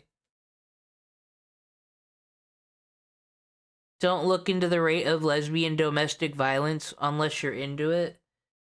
Everybody's the same. They all get mad at their partners for not making sandwiches and punch them. I said it's true. We're all equal in America. Isn't it great?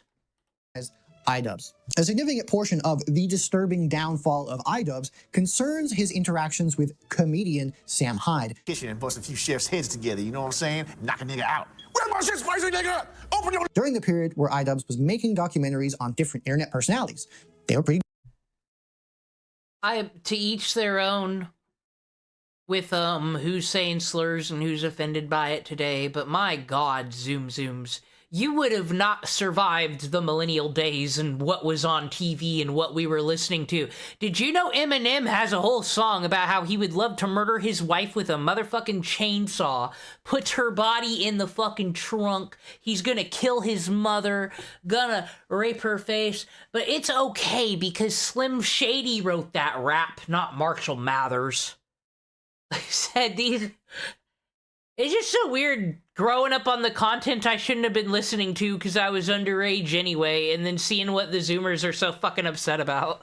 Good. I like them. To give some context on who Sam Hyde is, he is a longtime internet figure and eventually got a show called $1 Million Extreme World Peace, which was canceled by Adult Swim in the wake of what multiple outlets report as ties to alt-right movements and white supremacist rhetoric.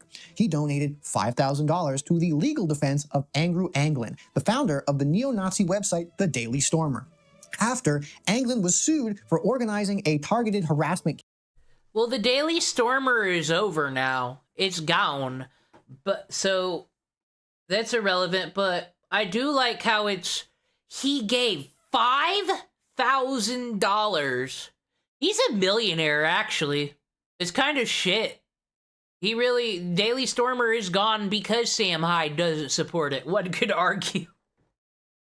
Campaign against a Jewish woman. Very cool. When a reporter contacted Hyde about this supposed donation, he asked if the reporter was Jewish and said, "Don't worry so much about the money. Worry about if people start deciding to kill reporters." He dedicated a victory speech in an influencer boxing event to threatening to go to Hassan Piker's house and kill him and wear his skin as a coat, and he had... Yeah, I remember they didn't play the clip, I'm gonna kill you, Hassan Piker! But what is funny about that, and the first thing that was pointed out, because that was back when I watched Destiny, and they always be hating on Hassan, they're like, oh, Mr. Punch a Nazi literally will not punch a Nazi. He was challenged to a fight of punching. This makes no sense. You can never say punch a Nazi ever again, because you didn't. Yeah, this has always been a stupid argument, and Anissa and Ian's fucking paranoia, that was stupid too, because, you know, Sam Hyde's a fucking millionaire. He is not going to go murder one of you in your house today in LA. It's not happening. Has worked with and openly supported people like Alex Jones and Nick Fuentes. Oh boy, Nick Fuentes is back again. Isn't that cool? And if you think I'm cherry picking, this is a video of his from like 5 months ago. Come on. And to give appropriate context on why Sam and iDubbbz are in Tom's video, sorry, there's just a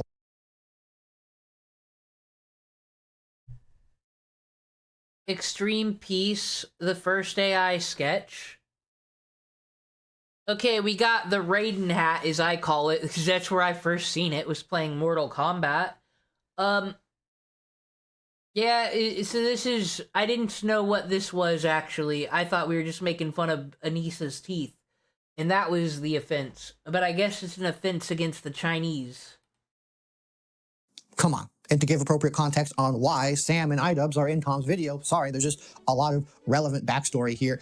When iDubbbz was doing this documentary on Hyde, Hyde effectively treated the entire thing as an opportunity to troll iDubbbz, spending a reported $15,000 to fake everything about his life, from his work. He spent more money trolling iDubbbz than he gave to the Daily Stormer. workplace, to his team, to his girlfriend, because he thought that iDubbbz was going to do a content cop on him because he fell off. This was pure speculation on Sam's part, never confirmed by anybody. And since iDubbbz had done 2 other documentaries before... We watched this. Ian went there with the, do you remember when you copyright struck my video? Don't you know copyright striking commentary videos is not cool in the YouTuber space? Real comedian, real content creator, you can't do that. It was supposed to be a gotcha. That is exactly what Ian was doing, was to make him look bad. Don't you fucking repaint history like he was some unbiased reporter. We saw it in real time, fucker. Approaching Sam, I don't think it was a reasonable speculation that iDubbbz wanted to dupe him. A while after their time together ended, iDubbbz decided to... You don't think it was reasonable speculation? Not actually release anything about Hyde and their time together, presumably due to Sam trolling the whole time. However, Hyde and his team decided to cut and release their footage that they took because presumably the time and resources investment was so much that... Okay, so $15,000 isn't anything, then let the Daily Stormer thing go, because that was like 5 fucking cents. And like I said, the Daily Stormer's gone now. He can't afford no servers to keep up his anti-Semitic site. It's done. So, and also, iDubbbz didn't post his. They waited months for Ian. Ian was given every charity in this. I'm sorry, you are just a simp.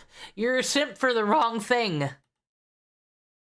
They wanted to get something back. In this video, they framed it as revealing iDubbbz was trying to capture Sam's fall-off. But then, a month later, iDubbbz released his documentary, which was framed as him trying to get anything authentic out of Sam, to have a real interaction with him, to know of... Oh, I'm sorry, isn't this the 10 Commandments of selective empathy? You mean once Sam put out his, Ian had to find a narrative to edit his video to tell a story about how this guy sucks?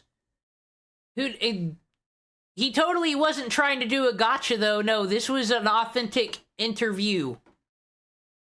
So he shouldn't have such things to pull in his edit. Veil, as was seen in Sam's video, but damage from Sam's video a month ago was already done, and the internet sided with Sam and saw iDubbbz as a big old doofus who got punked. Both of these videos are genuinely fascinating to watch, and if you ask me, watching these is kind of like a Rorschach test of whether you see iDubbbz getting completely owned by Sam Hyde, or if you see Hyde being so... You guys, this was a Rorschach test. Did you know that 5 in 10 men think that Ian was based sitting in his little cuck chair while fucking tall-ass Sam Hyde fucking towered over him while sitting down? Fucking... God, that was just so fucking alpha of Ian. This is a real polarizing thing, like Berenstein Bears.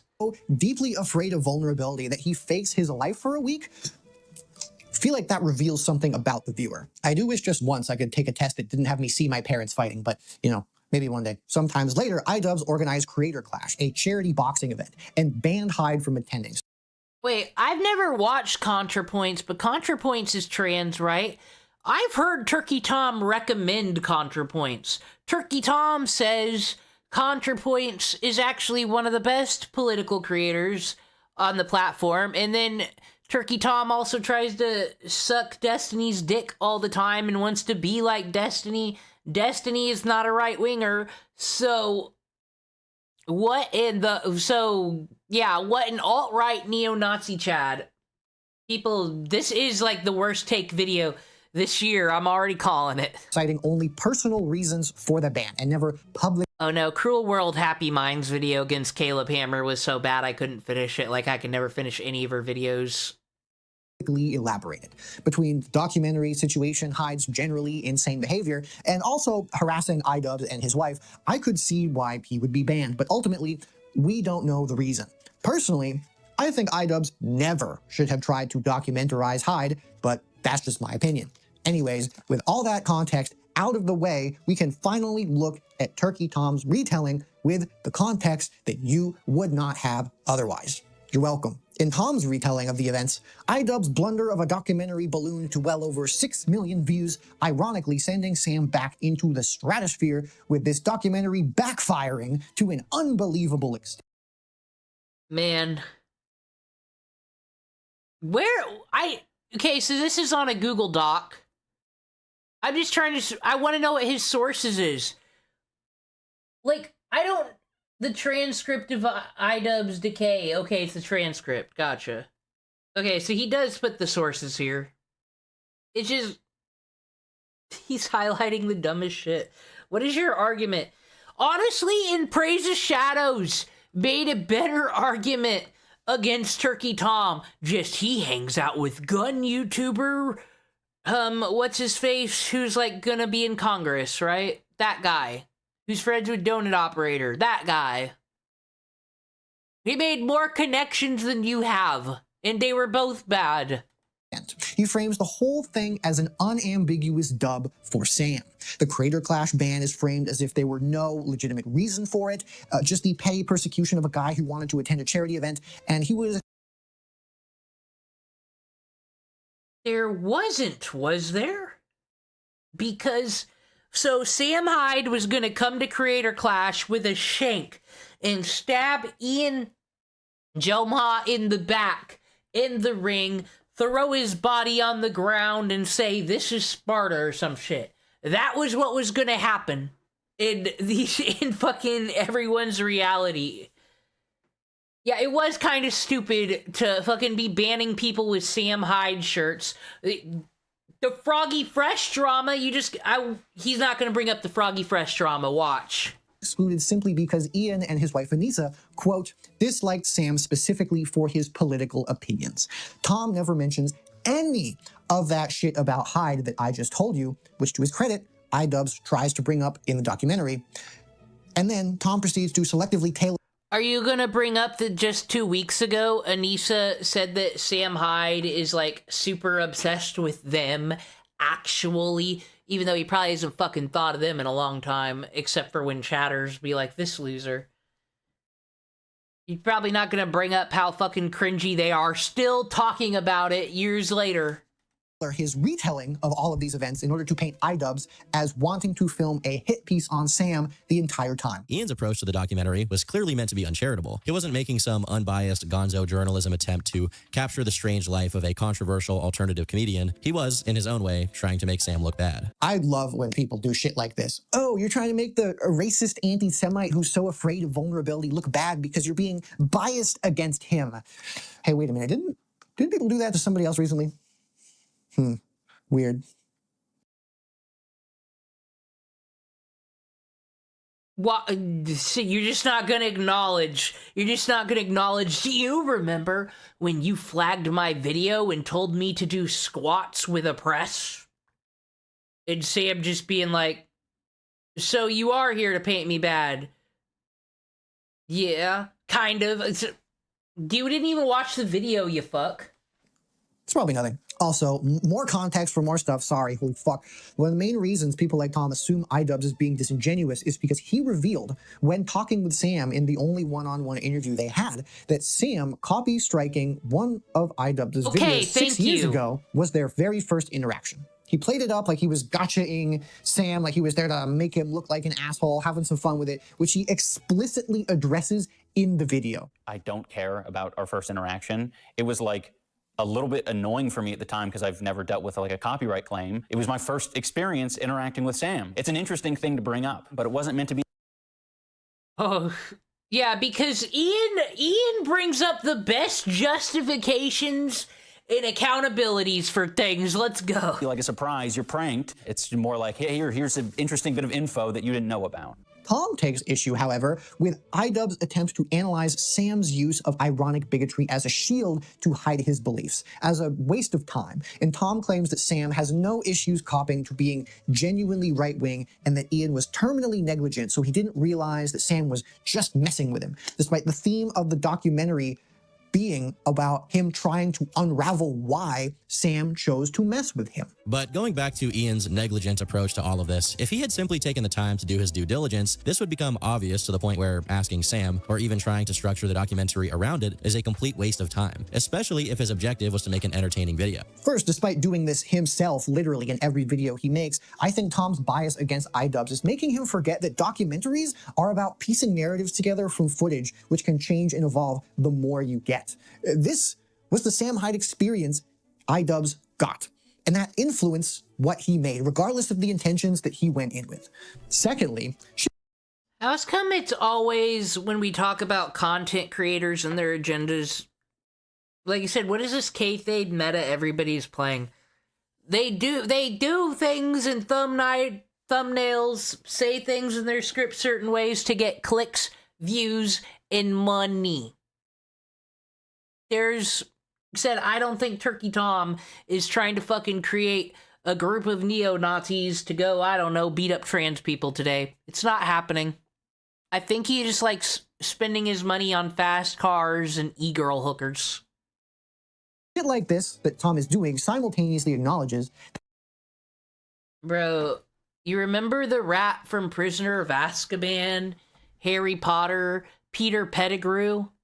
This is Peter Pettigrew in his youth, before he had to become a rat after betraying his friends. That Sam is a genuinely far-right racist and anti-Semite, and dismisses anybody who treats that fact as concerning. $5,000 isn't anything because he shouldn't put a video on Ian after the fact because he spent $15,000, because $15,000 isn't anything. Said, your fucking point is defeated on this. The message to the audience with this is, yes, Sam's politics are real, but taking them seriously makes you the loser.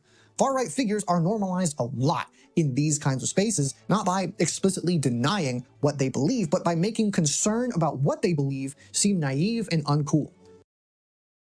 I need an example. Who's out here taking Nick Fuentes seriously? They're called groypers, and they stay over there. They aren't our normal YouTubes and Twitches and shit. They're deplatformed. What do you mean everybody's normalizing far-right figures? They are on fucking Rumble. If they are on fucking Rumble in Odyssey, that definitely means they have not been normalized.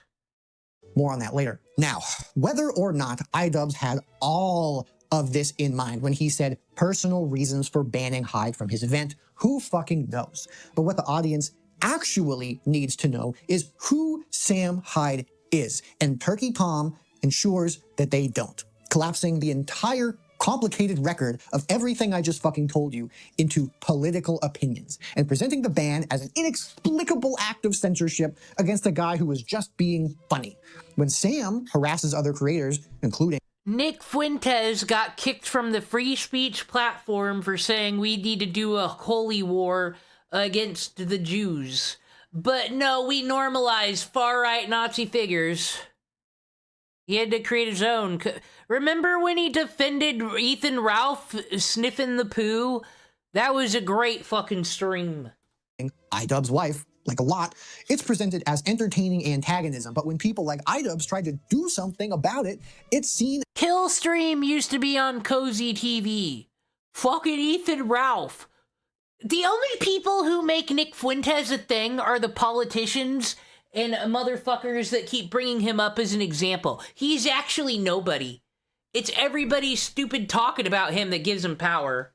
Everybody should just stop. That's why fucking Bill Maher never says his name right. He says don't even mention, like, no one should mention him. And then be over. As a problem. Remember this trend. It's gonna come back. It'll be on the test. If any of that sounds familiar, it's because I did a video a while ago on the weird obsessive hate train on iDubbbz, and doing that really made me think more and more about just how much more I had to talk about this entire space, and voila, this video was born. You're welcome. More content. Mwah. Anyways, moving on from this shit show, my favorite example that I want to bring up is a Turkey Tom video titled The Alex Jones Story. This is the info war, which he apparently deleted because... Well, first of all, if you're gonna call Alex Jones a right-winger and telling his story, Alex Jones, people like him, kind of why I leaned left. He was, this Republican MAGA shit is new. He did not like Republicans. They were gross. Quote, YouTube wouldn't like it, if the comment is to be believed. To be transparent, this video is from 2020, and normally I don't like to go back into someone's history if it doesn't seem relevant, but this serves as proof that Tom is still doing the exact same conspiracizing and narrative building he was doing 6 years ago. Just like saying the N-word. Shout out to that D'Angelo Wallace video calling him out on that 6 years ago. His video opens with an Why does D'Angelo Wallace still have such power over YouTube? No one watches him anymore, do they? The answer is iDubbbz cannot. You're right. Fucking destroyed in the court of logic. extended montage of Jones' most intense rhetoric, which I am not playing here because YouTube will ban me again. Okay, though, but do you get upset by the Undertakers and Roman Reigns fucking logic? Let's be real. It's Alex Jones. I'm sorry. Now, definitely if we're talking influencer shit. Nobody takes Alex Jones seriously. Nobody. Listen, I could have gotten him off on the Sandy Hook stuff. I would have said, Your Honor, no one was in danger because only leftists watch Alex Jones anyways to make fun of him. So use your imagination. Tom then spends effectively the entire runtime of the video repositioning Alex Jones as a misunderstood truth teller persecuted by mainstream media. For example, take the Sandy Hook denial, an obvious horrendous lie that caused documented harassment of grieving parents. And I hope he pays for it, actually. I'm glad Alex Jones can lose all this money for talking shit, actually. Because he played a game and he lost the game. Don't care, he can fucking pay that shit. Hope he does. But no one's been... There actually are, like, free speech defenses for this that I don't think are stupid and easy to dismiss, but this is what the court decided. And yes, the Supreme Court, that has mostly Republicans in it, Trump is president right now. They said, I brought this up on stream. What dystopia are y'all arguing? They won't even fucking listen to Alex Jones's shit. He's a hobo to them. No, you shouldn't even fucking bring this up, bro. I thought you didn't bring up irrelevant information. Then why is Alex here? And eventually resulted in a $1.4 billion defamation judgment upheld by the Supreme Court. Tom reframes Jones' claims as a mistake born of psychosis caused by media persecution, a character flaw for which Jones has repeatedly apologized and tried to fix. I mean, he is an alcoholic, though. Tom argues, this isn't to say that what he did was okay or to admonish him completely. It still happened and we should remember it. But citing him acting like Alex Jones is a serious person with an agenda. He gets in trouble for, like, getting in drunk fights with his wife, and I think now ex-wife, just in fucking public at restaurants and shit. He goes all rage pig mode. Him as the guy who said Sandy Hook was fake comes across like a lie to me, simply pushing the most negative event from his career to the forefront rather than explaining his life as a whole. The video just generally validates Jones' baseless conspiratorial rambling. Oh god. That is not what happened, bird hands. Some of what Alex says may seem outlandish at first, but don't write it off completely just because the media tells you to. His words often bear much more truth than most would want you to think. And Alex Jones has been right a lot of times, though, dude. You just can't be like a dude who said frogs... We went into the frog is gay thing. There is stuff going on there. There was a whole conspiracy and shit. Alex has been right several times because he is a future seer and pattern recognizer. That's how he's able to play his characters so well. That it's all fake. It's just fucking wrestling, smoke and mirrors. But he broken clocks, you know? And frames his deplatforming from basically everywhere as a free speech crisis more concerning than anything Jones himself. Okay, but every fucking content... Jeremy the Quartering does that! My channel's under attack! Actually said. From an ethical standpoint, I find what happened to Alex to be terrifying. Whether or not you like him or agree with what he has to say, what occurred here absolutely was a violation of free speech. People like this don't seem to get that freedom of speech doesn't mean freedom of consequences. Yeah, Turkey Tom's right. I argue it wasn't a freedom of speech thing, though, actually, because he put... Well, doxing isn't illegal, but he's saying these crazy things that these parents are crisis actors and they're faking their kid's death, just these terrible shit while having their addresses on screen. I think that is why he is in trouble, and I can't argue with that. That's bad. We'd give Hassan Piker shit for that. We'd give any content creator shit for that. Why is Alex Jones getting a pass? This highly questionable piece of media closes by calling Jones a king if there ever was one and a testament to the power of the internet. Nick Fuentes was a buddy of Jones, just like Sam Hyde. Wow, it's crazy how all of these guys... Oh, well, Nick Fuentes is just everybody's friend for when you want to make stupid content. Ask Sneeko about it. Guys are somehow related and keep coming up. Damn, crazy, crazy. Despite Tom being too much of a coward to keep this video up, its significance is not diminished by its removal, but it reveals a template in its undisguised form. Could also be because I had a hard time getting Alex Jones videos on YouTube because YouTube don't like him. It's the same documentary format, the same I'm not saying he's perfect but structure, the systemic reweighting of a figure's legacy away from the harm that they caused towards an admiring narrative of a persecuted Oh no, Alex Jones is an alcoholic. Truth teller. The deplatforming argument that Tom makes against the removal of content like Jones is particularly important to call out because it's doing double duty. It validates proponents of this free speech core content while simultaneously inoculating the audience against the idea that removing extremist content from platforms is anything other than censorship, which primes the poor souls watching this garbage to see deplatforming or any retaliation against them as persecution rather than consequences. Sam Hyde. Unless, of course, it's against...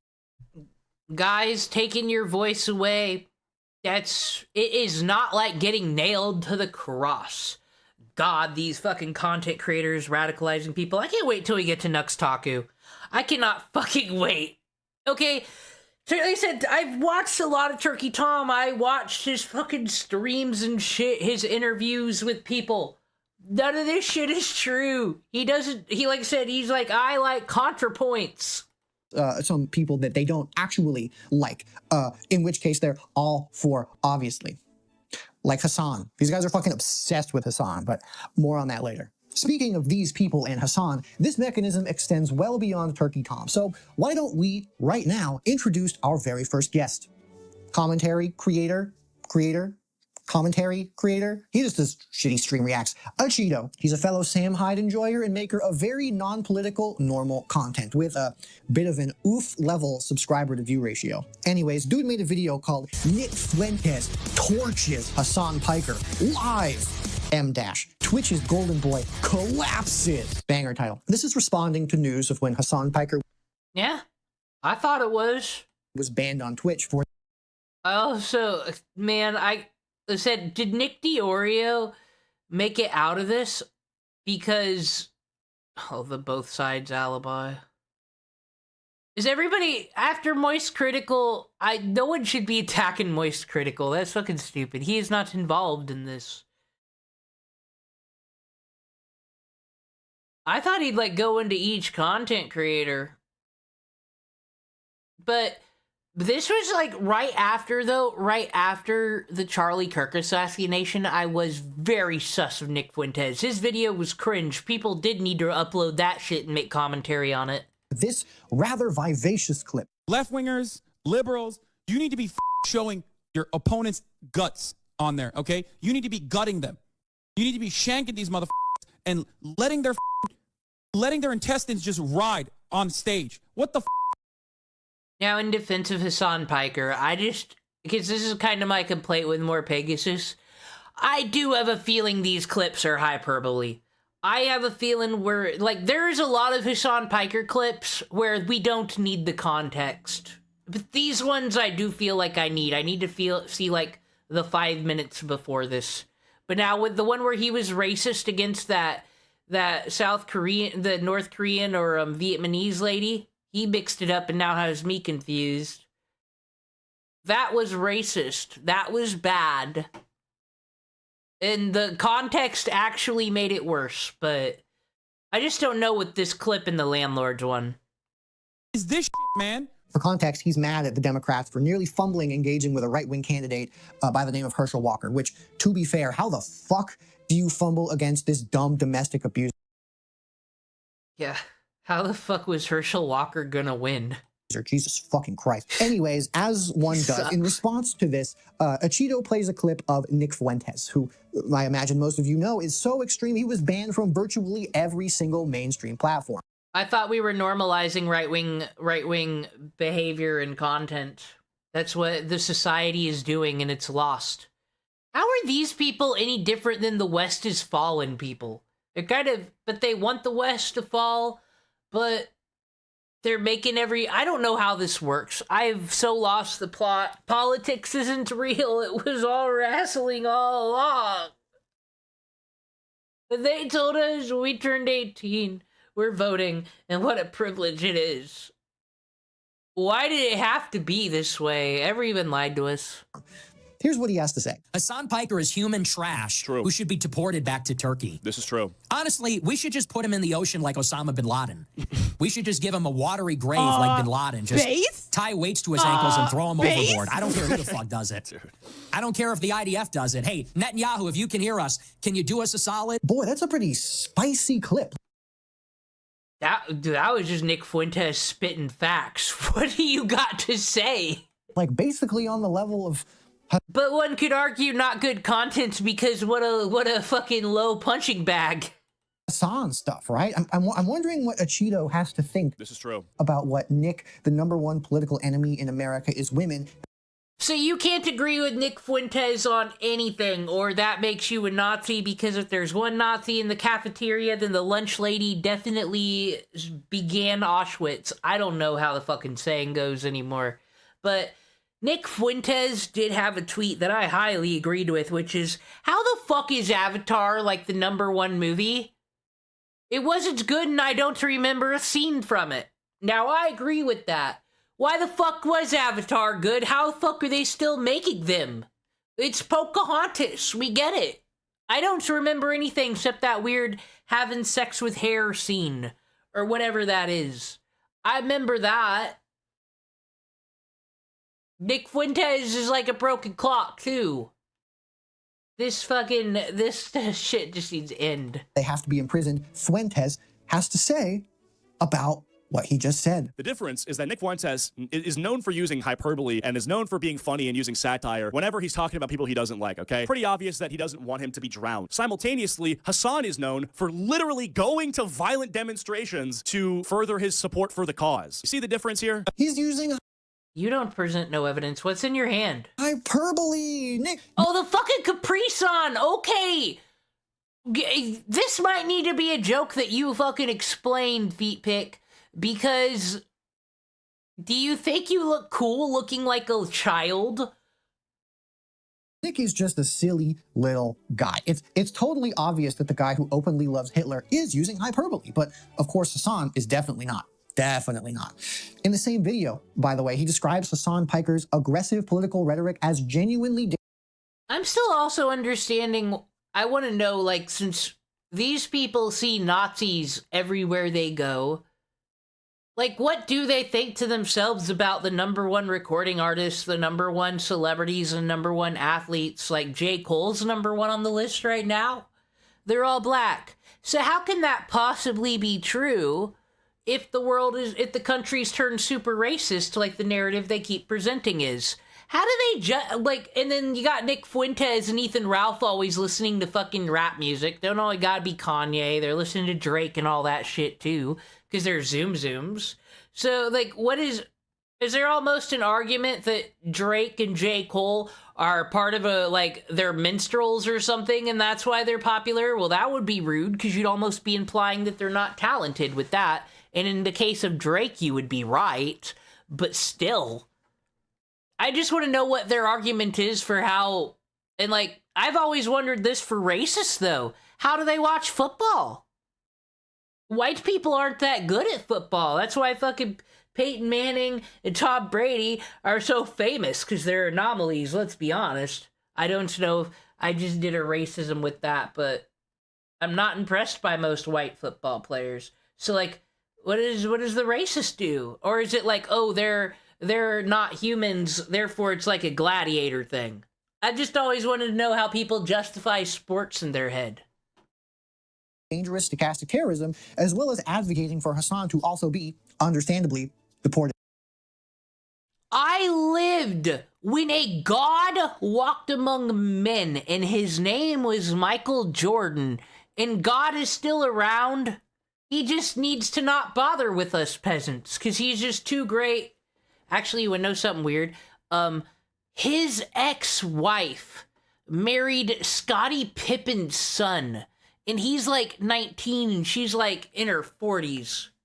Crazy. That's how them immortals work. He has like 80,000, 60,000 concurrent viewers listening to the rhetoric, and that rhetoric, whether they hear it directly from Hassan or someone hears it from someone who watches Hassan, it spreads. It normalizes this sort of behavior. Like, I get that he is born in New Jersey. I get he's a legal American. He needs to get the fuck out of my country immediately. And whether that is done through, you know, him self-deporting, which you'd think he'd do by now for someone who hates. Yeah, how are we supposed to believe these lefty podcasters that hate fucking America so much and they're rich they could leave at any time? I'm sure Turkey will welcome him back. Leave then, Hassan. Leave. Or has he got to be here to be a hero and save us all? The country so much. He seems to be pretty cozy here. Or through him getting denaturalized or something, you know, maybe the next time he takes a trip abroad and he comes back, immigrations and customs, you know, they press him a little harder. However it's done, he needs to leave. Very curious that a white Are you implying, oh, Schrodinger's Turk? Oh boy, is Hassan gonna be white today? Or is he gonna be Arabic today? Or Turkish today? What race will he be? I would love some white people get deported. I want to denaturalize people who've been here all their lives, actually. A lot of white women can go. Nationalists calling for illegal Americans' death and deportation is something that you agree with, but is also satire simultaneously. But a left-wing streamer using aggressive metaphors is genuine incitement to violence and deserves to be censored. Curious patterns we are noticing, I'm sure. Also, this is unrelated, but I found this clip of him just saying some super weird stuff about skepticism that I have very little idea what it actually means, but I have to play it for you because it is just circling in my brain. Dude, I don't know the science behind fluoride, but I'm one of these people where I'm such a skeptic and I'm so schizo that if someone on Twitter says, like, don't eat this, there's a chance that it has, like, this weird relationship with something and then it has a graph. I'll just avoid that thing, to be honest. I'm so susceptible to propaganda, but it's the kind of propaganda that disguises itself as anti-propaganda. It's like the government doesn't want you to know this. The propagandists don't want you to know this. Do this thing. And so that's how I basically operate. If someone says that the government doesn't want me to know this or something like that, Same, I know what he's saying. There's fluoride in the water. So, they put it in the toothpaste. Isn't it supposed to be good? What do you want me to do about it? and it's just straight up propaganda in the other direction, I'll just do it. Shout out fluoride. It's worth noting that the hyperbole defense of Fuentes required the audience to ignore that 5 of Fuentes' followers. The government poisoning the tap water argument is such a dumb thing because there are some people who won't touch the tap water. What do we do with them? And then the well water people, their water comes from the well. It wouldn't work. Were among the first rioters to storm the U.S. Capitol on the infamous January 6th. One of them, Kristen Seeker.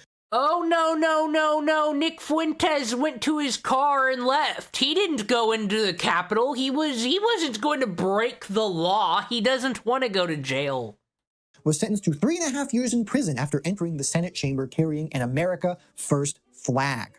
Fuentes himself called the Capitol siege a glorious day and was subpoenaed by the January 6th committee. The smarmy little racist Achito frames Nick as a harmless If he's a racist, hope Achito gets hit by a fucking car later, because I saw all the evidence for it.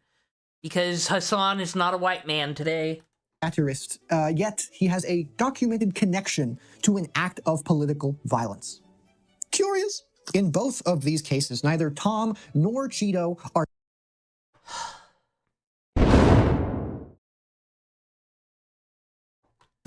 I hate the way this fucking guy talks. I hate the swarminess on him, the fucking little side comments. Ooh, what's that mean? Look at me sip on my Capri Sun. Oh, I'm a little child and I'm a little baby and people say mean things. That makes them Nazis. Oh, I wish we'd remember watch Blue's Clues like when I was a kid. And More Pegasus makes way too many videos. Meh. I think I need to take a break. Good 5-minute break. I'm gonna come back and only go for like an hour and a half more. It was supposed to be morning grind, not all day fun in the sun, but I wasn't expecting to hear of this video today. I wanted to look at the fucking quartering, but this user, oh gosh. I wonder if he has problems with certain people, because Hassan is white. Hassan is an American citizen, unfortunately. So yeah, he pays taxes, honestly. These people make a lot of money and pay a lot of taxes. It would be stupid for the US to deport them. I don't know what I'm doing. I'm going on break. BRB. Da-da-da.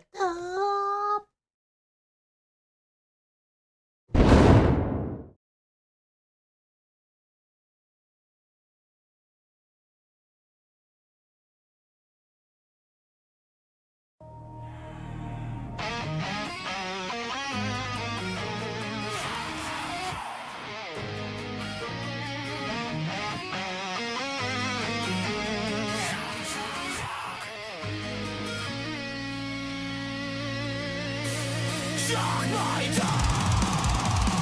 I can't stop.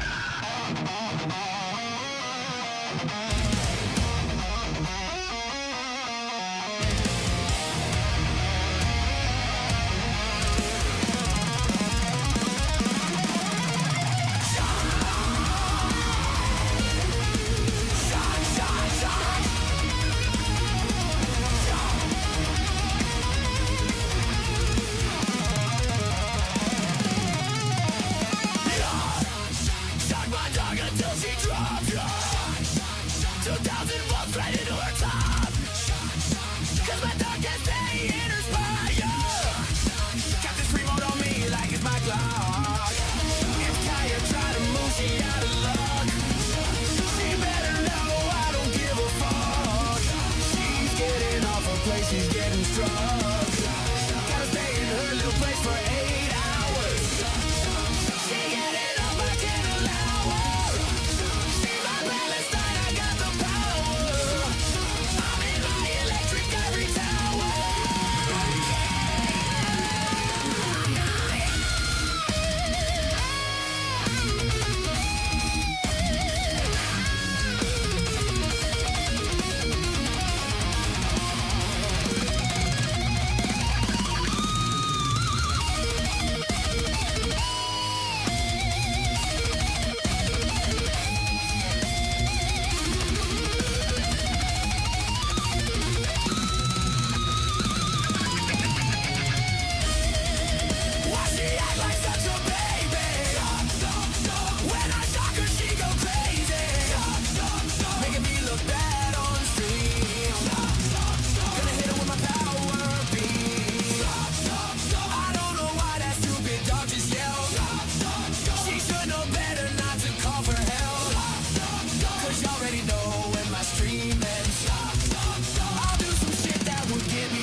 More than your mama rent. Hey, I got the most expensive breed. You know that's the one I need. That stupid dog is so spoiled. Yup, one more time she getting boiled. Moving with my dog to China. I'll eat her up, goodbye to Kaya.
gathered in their masses,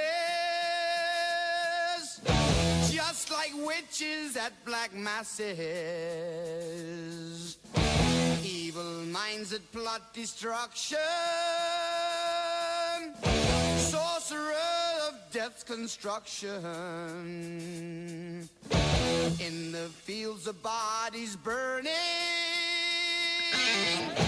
as the war machine keeps turning. Death and hatred to mankind, poisoning their brainwashed minds. Oh, Lord, yeah.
We already talked about the war. I'm back already.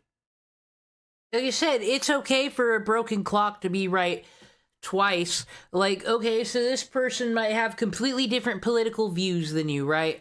Think of your political views, put it in a completely different spectrum. But there is a chance that person might still be into the same basketball team you're in and have all the right opinions on this. Why do I have to explain context and how, like, language works? But apparently the schools don't do that no more.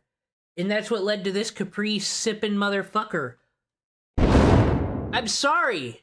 Who does this man think he is? Sipping a Capri Sun, telling us who's racist and who's not, and it's all these people's fault that Trump won. Oh, by the way, Nick Fuentes is a Democrat now.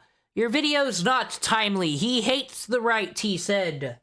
Telling the audience to agree with Kirk or Sam's or Fuentes' ideology, but training the audience in an So it is you who is canceled now, you Nick Fuentes Democrat. Evaluative double standard where the far right is entertaining and the left is threatening. Cheeto's description of Hassan's rhetoric as something that spreads and normalizes this sort of behavior is using the exact same analytical. That's true, though. Is that the alt-right pipeline? The fact that they're entertaining, they spurg out and it's funny, and they all think they're important and they're saving the West. It's hilarious. But the left is just this all day. Destiny's like Destiny and Hassan are at least out here screaming about things. Framework that describes his own videos and how they function. But he and others apply it exclusively to the left in the same way that he agrees with Fuentes' nativist argument that a U.S. citizen needs to be deported or killed. Denaturalization rhetoric is not a satire to be enjoyed. It is a conclusion to be endorsed. But this genre of content frames it as both simultaneously, and the audience absorbs the endorsement while believing they are enjoying the satire. Man, goodbye. Yeah, I thought we would at least get like a fun fucking nostalgia critic like skit with that black hole thing, but no. It was just to throw his Capri Sun in. He's done with juice time, everybody. Now I'm a real fair use type of gal around here. That's why I pause a lot, because if I didn't pause, you might as well just go watch the original video, but I am going to be running out of things to say. So I'll try to do less of them. This is what Munn's acclimation phase looks like, establishing a new cognitive baseline for what is acceptable. The audience isn't being told things like white supremacy are acceptable. They're being trained to find white supremacists funny, relatable, and harmless, while the people who object to them come. No, I think a Cheeto finds making fun of Hassan Piker based. Are you painting Hassan Piker as a victim? Oh, everybody come to the square. Oh no, a multi-millionaire has been insulted online, and he may or may not, he did shock his dog. He's a dog shocker, is crying today. Nick Fuentes said a meme. Oh no. How will he recover? Across as uptight, incompetent, or even dangerous. Over time, this shifts the effective baseline, where the right-wing extreme doesn't become ideal. Bro, someone took a psychology class one time, clearly. That's what we're dealing with here. One of these. Logically endorsed, even though it definitely looks like it in some places, so much that becomes familiar, which is significantly more dangerous because familiarity is way harder to notice and way harder to undo. More about gay leftism now, yippee. Speaking of Hassan. Stop. Oh, this is what made... What the fuck? This person has no fashion sense. They must be a Hassan fan. Stop. If the genre rehabilitates the extreme right, you've probably gathered that it does the exact opposite work on the progressive left, using the tried and true tactic of systematically framing progressive viewpoints as personal evolution of moral degeneration. Something, fascism, whatever. Roman, why are your clothes different yet equally something, my team is better than your team, so let me argue why you guys are stupid and all your content creators are stupid poo-poos. It's almost nap time, though. Fire, just look, stuff. So what is stuff parents happens, laid out for things him? happen. Oh, just, God. Don't speak so loudly. Mama has a headache and really needs her special juice. Okay, child. Once again, I'm sure your tattoos are better than your fucking role model Ian Jomha's, but what you got, bro? Right now, since you're so smart and handsome, Some you probably crescent figured out moons? that Turkey Tom's iDubbbz video is structured at its most fundamental level as a rise and fall narrative. The rise is the period leading to peak popularity, characterized by offensive humor, slurs, and aggressive takedowns, to which iDubbbz himself has importantly disavowed, apologized for, and distanced himself from his slur-slinging audience. So he stopped the alt-right pipeline, did he? Because he apologized. If Nick Fuentes apologized, because he's never... It doesn't get brought up enough, though. He fucking harassed Charlie Kirk and Ben Shapiro. Like, to a level that I say was really crossed the line. He is kind of just a bad person. But, so, like, if he goes on his Democrat arc and he just makes some kind of video that says, I disavow all those things I said, it was bad. I love Kamala Harris, actually. Will he get the pass just like Ian's getting here? If you want to know why all of these guys are so obsessed with / hate him so much, it's because they're his slur-slinging audience. N-word. The fall is, of course, everything that came after. His progressive political shift, his public vulnerability, his relationship with his longtime partner, Anissa, which I cannot underemphasize how much these guys hate her. By the way, like, if you search...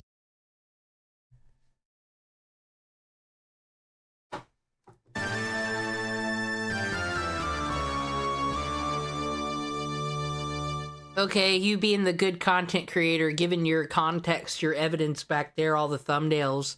But can you please explain why anyone's in the wrong for hating Anissa? Have you watched one of her streams? Have you seen her act like a fucking... Dude, if you guys were all... Let's imagine content creator Muppet babies, alright? And it's like a high school of 2000, so even you get to be in there. Anissa's bullying you. They're all sitting at the fucking lunch table, pointing out who's ugly today and who can't sit with them. Don't simp for this hoe. Her name on YouTube, every video is some weird hit piece oozing with misogyny. Like, some channels will have absurd amounts of video on these guys. It's just really pathetic. Anyways, the title, How? There's new shit every day. Nick DiOrio's got, what, 9-hour streams, and then he just, like, what, cuts them up? Those are what those are.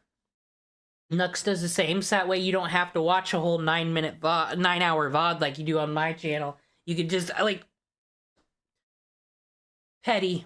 Make good content. Actually, that's what it always is. You and your fucking Capri Sun portal, you don't know what the fuck your content is. You just came here to bitch and get some fucking clicks for it. I'm not sure that you ain't the dude from the Reddit dude with the fucking fedora and shit. You kind of look similar. I'm upset. I'm upset by this video existing. This person's existence. What the fuck is that? Is that like one of them Da Vinci drawings? Is there gonna be like an anatomy of a man? I really want to know what the tats are. Looks like we got some Yu-Gi-Oh! Egyptian shit over here. I don't know. Disturbing downfall very clearly doesn't describe what iDubbbz did at his peak, like saying the N-word to an influencer in public. It describes what he became when he moved away from it. This framing is intentional and necessary to maintain the genre's ideological baseline that the edgy, offensive, slur-slinging content of 2016 YouTube was and is the natural state of affairs. iDubbbz's evolution past this is framed as a self-destruct, carried out in a pitiful way. His recollection on his past and him developing empathy is called delusional. His public apologies are framed as masochism and self-flagellation. His appearances on Hassan and a feminist media critics podcast is framed as proof that he has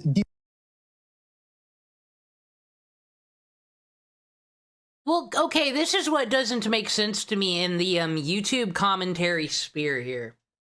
I argue that a lot of them are pretty good journalists, and they do seem to know what bias is and isn't. Like I said, Nick DiOrio, except with his Nux Taku fucking hate boner. He's pretty good. Turkey Tom, I do find fair. I don't know why, but it's like, honestly, the mainstream media and like real news and politics are such stupids that I enjoy this shit more. I'm sorry, he really does like iDubbbz. He's really gonna defend this fucking... iDubbbz stopped doing this because of Adpocalypse. That's the fucking truth. It wasn't no culture shift or nothing. It was fucking ElsaGate. ElsaGate happened, and then the mainstream media commercial people freaked the fuck out, and then there was less money in YouTube, having less money to spread around and shit. Maybe PewDiePie might leave the platform if something new comes up, and he'll make more money over there if he's getting less for his wholesome content. So we just need to find some people to demonetize to save money. Anyone who says slurs, anyone that makes an advertising look bad with their extremist views, boom, boom, boom, boom, boom. So all the Ian's videos are fucking demonetized. All that shit. He's not making money off them anymore, so there'd be no reason to make more contents like it if there's no fucking money. So, he's into the humiliation fetish, but ultimately, that's why he turned a new leaf. Because you couldn't make money off that content anymore. I broke kayfabe, broke meta, but it's true. Based himself. Again, the left are continually classified as activists, but the anti-Semites are just goofy guys, am I right, fellas? This pathologization extends to every marker of progressiveness or emotionally... Just recut you saying anti-Semites and replace fucking Nick Fuentes' picture with Hassan Piker. Do you know what that boy's been up to lately and saying? Open masculinity. For example, iDubbbz took his wife's last name, and Tom frames this as becoming a full-blown masochist, as inherently humiliating. For the time being, everyone got to watch the unspoken but explicit transformation of Ian, from a guy who had regrets about how... Oh no, my point is, if Turkey Tom doesn't put in his own commentary, his own funny quips in there, and he was just reading a script, then you might as well read the Wikipedia article. People go to content creators for their personality and they like their style and formula.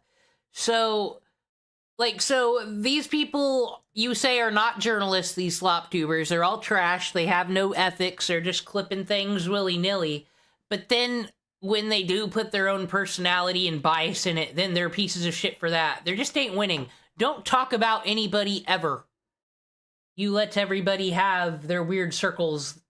Honestly, I just think the small internet communities that get bigger are more important, more dangerous than these fucking content creators. insensitive he'd been in the past to a full-on masochist. Tom never elaborates why this is because he doesn't have to. Everybody knows the woman is supposed to take the man's name, right? Tom points out how iDubbbz making an appearance on Hassan's stream is problematic due to Hassan's overtly political online presence. Yet curiously doesn't have a problem with him associating with the, again, anti-Semite who gave a Nazi $5,000. I'd say probably the most deranged clip in this entire thing, and there are a lot of them, is when Tom pulls a clip of iDubbbz crying during a live stream with a... I would rather watch Ian make another content cop, do a content cop on Kino Casino, do a collab with The Quartering. It would be better content. He'll fall flat on its face, but it'll be better content than this guy could ever fucking make. Fucking Templeton from Charlotte's Web looking motherfucker. Therapist while expressing sympathy for another couple's experiences due to the realities of having a public-facing relationship. Same person live streamed his own therapy session where he actually cried while expressing he wished he had the relationship that Ethan and Hila have. You know, I also see the dynamic of Ethan and Hila. I'm like, fuck, like, it's just really, it's really hard to be, a couple online and see people attacking your partner, and it's like, okay, like if you come to their defense, that doesn't always help them, right? Sometimes that makes it worse for them. This is a self-own so devastating I can hardly believe it's real. What is impressive about this is that even though Tom included the context of why iDubbbz is crying, it's a self-own because he went down there to get this guy to take Ethan Klein's apology rating down, and instead wound up going there and crying. That's why it's hilarious. After the guy said, no, I'm not gonna change my rating with this fucking Ethan Klein and QT Cinderella, that's old, leave me alone. Okay, can we make content where I cry then? He went over there to do that. That's why it's a fucking cell phone, dude. You missed the context. In his own video, Tom proceeds to lie in 4K about why he is crying. He is not jealous of them, but that he sympathizes with wanting to protect your partner publicly. So, if we make the argument that, oh, poor Ian and Anissa always harassed online, they never asked for it or put anybody else's names in their mouths ever. None of that ever happened. They're innocent victims. They say they go to therapy, and therapy's the greatest thing ever, and they're all just living their best lives ever, all the time. How's come none of their therapists tell them to log off? Get off the internet. You don't need to create shit. I remember they were talking about therapists that should exist for content creators because a different kind of experience and whatnot. And I thought that was a fine argument, but then I'm thinking, wouldn't any good therapist tell you when it's causing you turmoil to stop? You don't have to do this. We live in a society.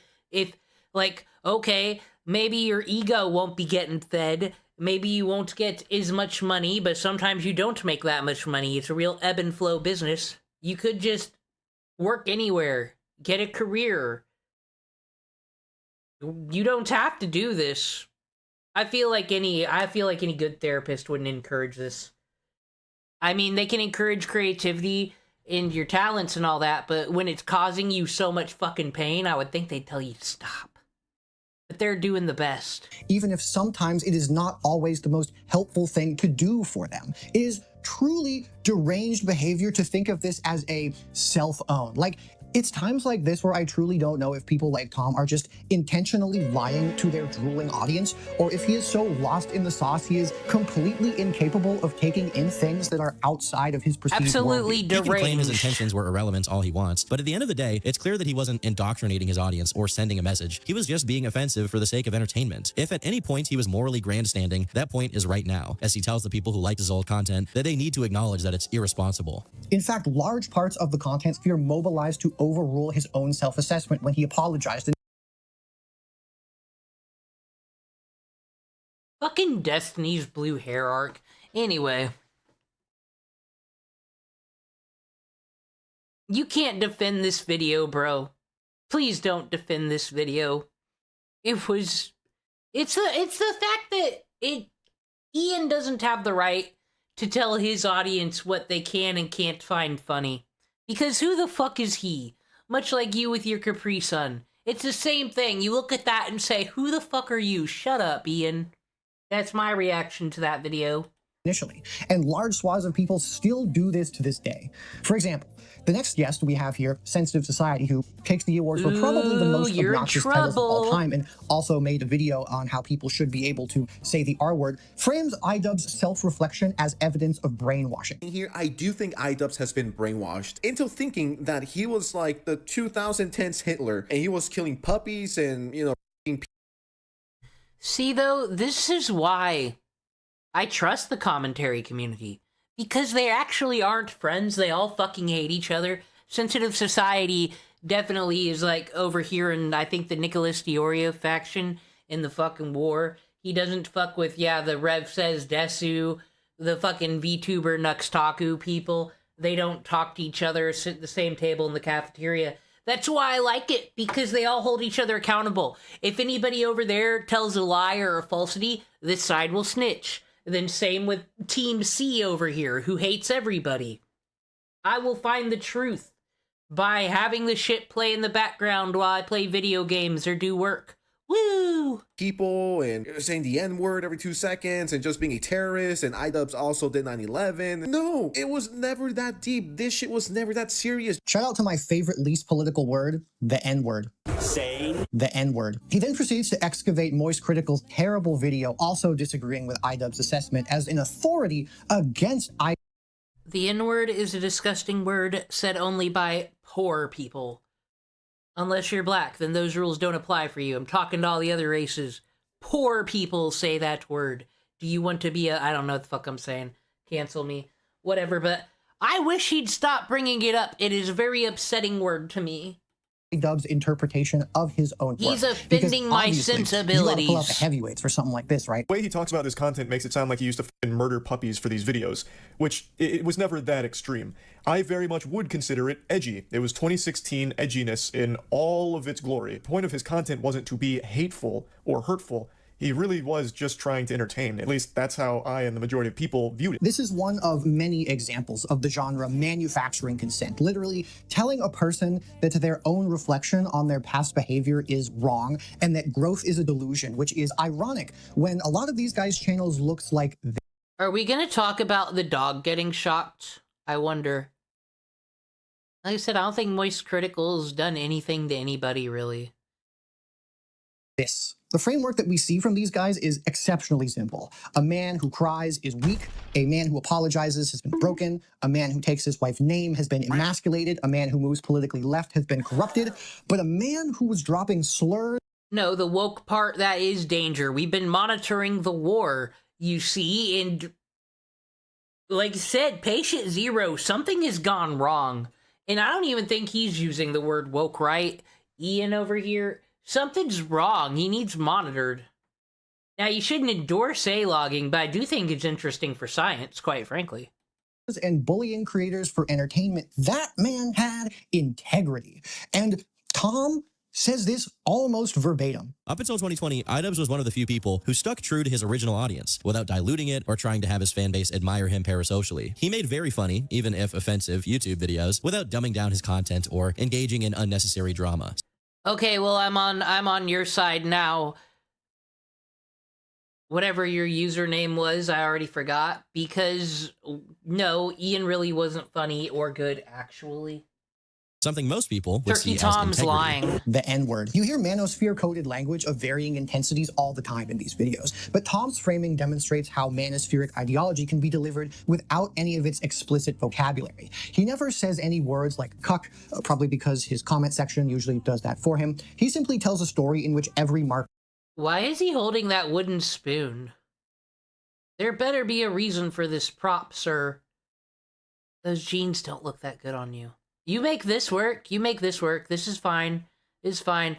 I like if a different man's head was here. I'm being a real Ian Jomha right now, but let me have my fun. No one watches me anyway. Cut this head off. Replace it with a hotter dude's, but this is not working. Don't mind the top. See, I'm not always negative. I say truths. Of emotional openness, Butterflies interest are in cool. progressive politics, and respect for women's autonomy corresponds to decline, and every marker of aggression, offensiveness, and emotional detachment corresponds to greatness. And Actually, no, fuck you. I'm allowed to be a bully because I'm being sexually harassed with feet I didn't ask to fucking look at. You won't stop it with the feet. Why wouldn't it become acceptable just for everybody to throw their fetishes in front of everybody on fucking line and all these Discord servers? Why does everybody have a not safe for work server? Why?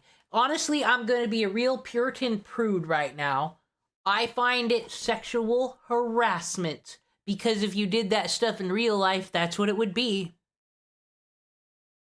Co-opting the spaces and changing the rules like the white woman I am. Watch out. the articulate individuals in his comments absorb that value system not as an argument, but as the obvious shape of a compelling narrative. This very much extends to the treatment of Anissa, iDubbbz's wife, who functions in the video and basically all of their videos as a sustained case study in the pathologization of female agency. Tom gives extensive runtime to moralizing about her OnlyFans, her public statements about body image, in which Tom... So I watched this documentary, actually, so I don't need to go look into the context. Because it is interesting how Anissa does have body image issues. She does struggle with shit, but I'm like, if you do have these body image issues, why would you make content? And it's like, these really are the symptoms of histrionics disease. And we actually do see some kind of Anissa-like behavior with certain people, you know, in the body cam videos. There's only so many personalities. And people like him construct a narrative in which her sexual autonomy is viewed as the need for validation from strangers and compulsive self-destructive behavior. When she discusses her body dysmorphia and then later creates an OnlyFans and talks about how it was actually very freeing for her and helped her view herself better, he flags the irony as self-evident, whatever that's supposed to mean. He's speaking to the in-group here who are inherently against sex work. This will come up more later. Do not go anywhere. Also, just straight up, taking nudes is legitimately a great way to work on your self-esteem and improve your view of your own body in a new way. First Matt Walsh and then Tectone. I don't want to stare at these people's faces today, sir. You search for angles, you play with lighting, and you learn to see what goodness you got to work with in an entirely different way. And straight up, it feels cool to send one to somebody and have them be like, hell yeah, dude, that's hot. That's nice. I would like another one, please. God bless. In one of the grossest moves in the video, Tom makes a move of incredible audacity and offers an armchair diagnosis of histrionic personality disorder to Anissa, mapping DSM criteria onto a stranger's. I'm sorry, then you explain why somebody who has struggled with such body issues, self-conscious stuff, needs to put herself out there and get all these boob jobs and all that stuff, and how that's healthy and no one has the right to judge her or say anything, when she makes it so much of her content is like either her bullying other people's looks or having self-esteem problems. Why are you acting like this is unfair criticism? Public behavior with the confidence of someone reviewing a product. What's rarely highlighted when this topic is covered is that Anissa's OnlyFans is directly related to her often discussed issues with her body image. However much Ian and her try to pretend that posting not safe for work content is empowering or is somehow healing her. Regardless of how you feel about it morally, I strongly doubt that showing whole online is the cure for a mental illness. If it is, I'm looking forward to the OnlyFans and BetterHelp partnership in the future. While OCD and...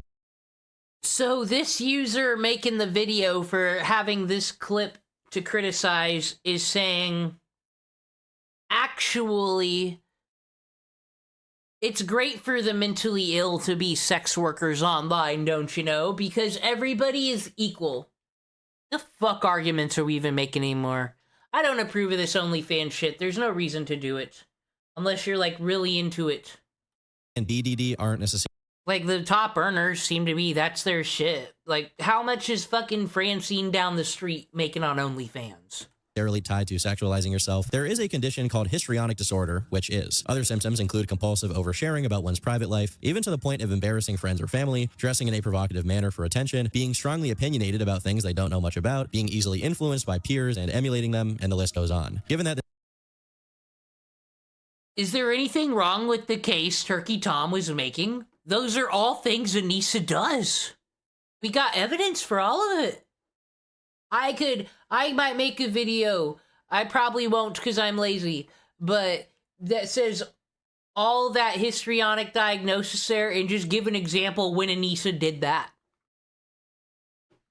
This condition typically manifests in girls in their early 20s, right around the time Anissa became a booby streamer. There may be some reason for concern. Genuinely fucking disgusting. The goal of shit like this is to try and medicalize a woman's choices so they can be dismissed without having to engage with them. It's hard to truly describe how much misogyny is baked into this genre of content and how much they hate Anissa. Holy fuck. So it really shouldn't be surprised to any.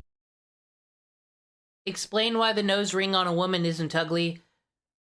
And it's not misogyny, because I bet as much content as made about Anissa is made about Hassan. So there, 50-50. That would be equal, right? Like I said, I need someone to mansplain to me, a woman, actually what misogyny is. Like, I find that incel stuff, yeah, that's misogynist. They hate women, but I bet if a woman gave them the time of fucking day, like, they'd probably be such I don't know. I don't know how men work. No, women are equal, so you should be able to fucking throw back what they do. Not violence, but, like, banter, insults. I'm sorry, are they a protected class? Shut up, Anissa. Anybody, considering how amused all of them are by Nick Fuentes. All of this stuff is not presented as ideology. It is presented as entertainment commentary, the rise and fall of a particular internet.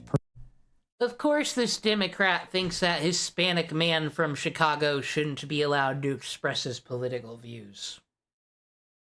Just like the 1800s Democrats. Personality, but the underlying value system it communicates is indistinguishable from traditional manosphere content. Women's sexuality is manipulative, men's emotional expression is contemptible, and progressive gender politics are a form of personal corruption. For the individuals watching this content, these ideas are absorbed not as arguments to be evaluated, but as the obvious common sense reading of a funny drama story. This is normalization in its purest, most unemployed form. But don't worry though, they'll try to trick you into thinking otherwise. While the pipeline concept is... I mean, I use the both sides alibi because they cancel each other out and I'd never take any side seriously anymore. What a transformation I've had in a year. See, you can escape from the pipeline, sir. I used to watch Destiny. But then this is why I fell off of Destiny. I started watching House MD. Guys, House should have been fired so many fucking times. He's awful. Did people in 2004 think this attitude of his was charming? This was a great protagonist? He's awful. And then now every time I see fucking Destiny talk, I'm just like, no! House is real. He exists. He's right fucking there, and people give him money. This shouldn't be allowed. And then I stopped watching him. Raised in proximity to drama channels or any apolitical channel, really, the genre has a ready-made defense, which is, I criticize the right to. And this defense is worth examining closely because it's how the genre maintains its ideological camouflage to people that aren't attuned to the dog whistles like I am, or the foghorns. All of this is textbook acclamation, making racists seem funny and creators' takes seem directed equally at both sides. Like I said, because he's just fucking blasting think before you sleep. I will say, I think a lot of those thumbnails are clickbait, because it'll start that way where it'll ask a question kind of at the beginning, and then it's like the Russell Wilson documentary style, if anybody knows that, where we end at a completely different point than when we started, and then it all ties together. And you're like, huh. That's why, like I said, I've been finding a lot of his videos interesting lately. And it hasn't made me radicalized. While warming people up to more extreme views we will get to later. For example, when iDubbbz was on a stream a little while ago and pointed out that Moist Critical... And I fucking hate Think Before You Sleep's voice. I've made this clear. I know it's not his fault. It's not his fault, but there's just like this swarminess in there. But I can put that aside for content that I think is thoughtful. because I am a non-biased criticizer. And like I said, I don't know what Moist Critical's done to keep getting brought up. Oh, is this gonna be the problem because he criticized the dog shocking? Because this is the only time I can think that he's been anti the left kind of orbit of Twitch. Because you have to call out Hassan shocking his dog. It's like 1,000%, you know? But then, like, the next day he put out a video where he's like, oh, these stupid MAGA people, and we can't keep ignoring Trump's wealth. And I'm like, Charlie's bringing up fair points here, because I'm the non-biased listener. And what's wrong with being both sides person? Please tell me. Hey, look who showed up again. Might function as part of the alt-right pipeline. Like, it's part of the pipeline, though. It's the same reason people wouldn't say Charlie, Moist Critical. Wait. This guy's name is Chris Knuzzler. Oh, I love that we're gonna cite iDubbbz to defend himself. Is right wing or like as ideologically fuck out there as like a Nick Fuentes or even Asmongold, right? Like These guys kind of collectively lost their minds about it. He's been extremely critical of ICE multiple times. He's against it. And like, do you think someone who's a path into the alt-right pipeline, do you think someone's gonna see these videos and be like, yeah, Charlie is a Nazi, Charlie is a right-wing? He's made videos shitting on Elon Musk, shitting on ICE, shitting on right-wing people in general. You know, that's not something that a right-wing sycophant grifter would do. Yeah, I completely forgot about that. He literally goes after ICE, and he talked about the whole situation in Minneapolis, and he was actually very critical of the police officers as well. So how the hell are you calling him right-wing? You can see what's going on here. They have a very simple... They're saying exactly what I said.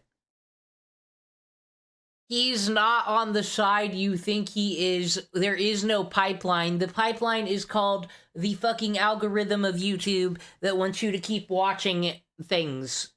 So that way your eyes are making them ad money or justifying your premium and it's spreading the wealth around, you know? That's all it's about.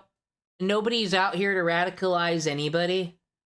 Really? I sometimes I dare say I gotta blame the user a little for getting radicalized. You're watching the same content creator all day, and you're just sitting in a fucking echo chamber, being a yes man. Like I said, there's just something about me where I reject that. I don't want to watch content that says my own opinions back at me. It's kind of like, I honestly just get mad because I'm like, I thought of it first, Bill Maher. Ugh.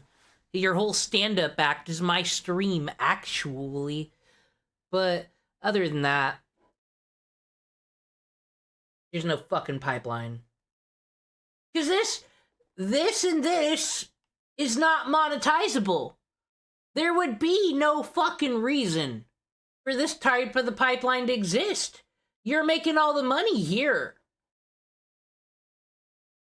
Uncomplicated view of what they think not only radicalization is, but what political alignment. The literal Nazi team make less money.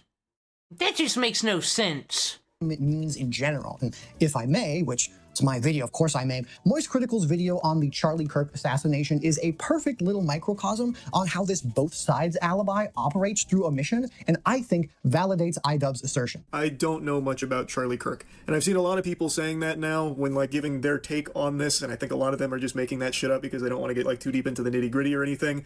But truly, I have been very offline over the last year and some change, so I haven't seen a whole lot of Charlie Kirk. First off, why the fuck would you say you've been offline for like a year when you... I do think he just shouldn't have made a video, though. He just said, why does everybody have to have an opinion on everything? You don't... It is, at some point, though, is authentic and everybody likes Moist Critical.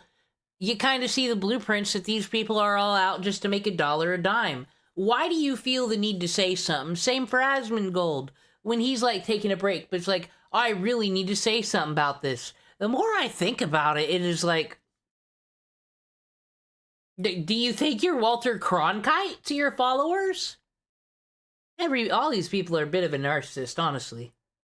You're saying this. That makes it sound even worse because Kirk has been relevant for years and years. Holy shit. Secondly... Honestly, though, I think a lot of people just now heard of him. To be honest, though. In his video, he superficially condemns violence, but never engages with what Kirk's positions were, why he was controversial, which led to varying reactions upon his death, or what it might mean. Charlie Kirk's positions is he's a fundamentalist Christian, so if the Bible is against it, he's against it. That's usually the position Christians take. Like you said, so at some point, this is why the left ain't doing too hot. At some point, there is a smugness and an elitist in you. Now, I'm an atheist, so I'm not on Team Christian, but just as the unbiased looker-oner, it does seem like you're basically saying they don't have a right to believe in what they want to believe in. So, but you want to force them to believe in all genders and believe all women. There's a lot of belief coming from this team that seems anti-religious. I think you're all both the same nutbags, quite honestly. We're adults. Stop believing in fairy tales and stop acting like a baby. Means that his rhetoric has been explicitly weaponized against marginalized communities for years, like other examples I have shown. The assassination is presented as a context-free tragedy. A bad thing happened to a person he doesn't know much about, and the most fascinating part about his unseasoned chicken... I'm an atheist for now. Tune in to next stream when I get converted to Christianity. Or maybe it'll fail. We don't know for sure. Maybe Melanie Mack will teach us the truth. Rest of the video is that Moist Critical actually describes the exact phenomenon I'm talking about inside of it. Politics has become turbocharged over just the last handful of years, to the point where people can go from like not really being involved or only dipping their toes in to being just full-blown fucking radicalized and just, you know, off their rocker, off their fucking gourd in politics. Like, it is, everything is just accelerating at such a scary, alarming rate. He notices a problem, but he frames it as an ambient atmospheric condition rather than something with identifiable infrastructure. He can see that radicalization is accelerating, but he cannot ask what is facilitating that acceleration, let alone have... For someone who hates Nick Fuentes so much, you sure make me stare at him. You know what? You got this from your favorite content creator, the fucking Black Dragoon, with his little InfoWars TV in the background and a whole bunch of stupid shit that's like, ha, this is what right-wingers are into. But then Hassan Piker's over here. It's just so iDubbbz coded, and that's not a good look, sir. Did you not see the fucking like-dislike ratio on the content cop? The integrity to do 5 minutes of fucking research on Charlie Kirk before he poops out a video for clicks in the wake of a tragedy. This is precisely what... What's Wikipedia gotta say about this fucking Nazi? Let me find out. Kirk advocated for a range of conservative positions, including opposition to abortion. Well, they believe abortion's murder, so once again, are they not allowed to believe and vote for their values? That seems anti-democratic to me. I'm not even on their side, but I must speak the fuck up for them, because no rules for thee and not for me. Gun control.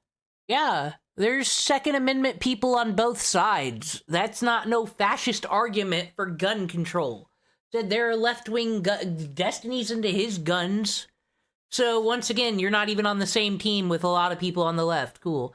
DEI programs. Yeah, because he argues everyone's equal and should get hired based on what they can do. Because hey, guess what? If someone doesn't hire you because they're racist, you can sue them. We live in a country of fucking laws, so actually we don't need these hall passes for people anymore. It's inequality to have that. And LGBT rights, because he's into the Bible. The Bible's into one man, one woman. Once again, we have gay marriage. It's legal. It's protected by the Supreme Court yet again, because it's a liberty thing. But Christians don't have to believe in it. They don't have to. And you don't have to go to their conversion camps. I don't know. And his more controversial positions included the criticism, as well as... Oh yeah, that's fucking stupid. But, sorry. I think some of these are stupid to have at the beginning. Gun control.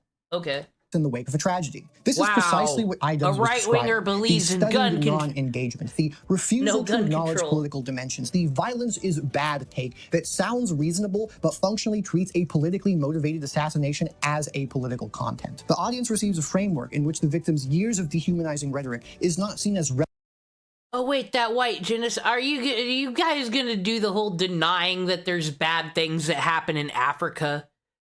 I suggest the movie Hotel Rwanda, and for once, you all go educate yourselves on there are bad things that happen in Africa sometimes. So don't just sit there and say that's a lie, please.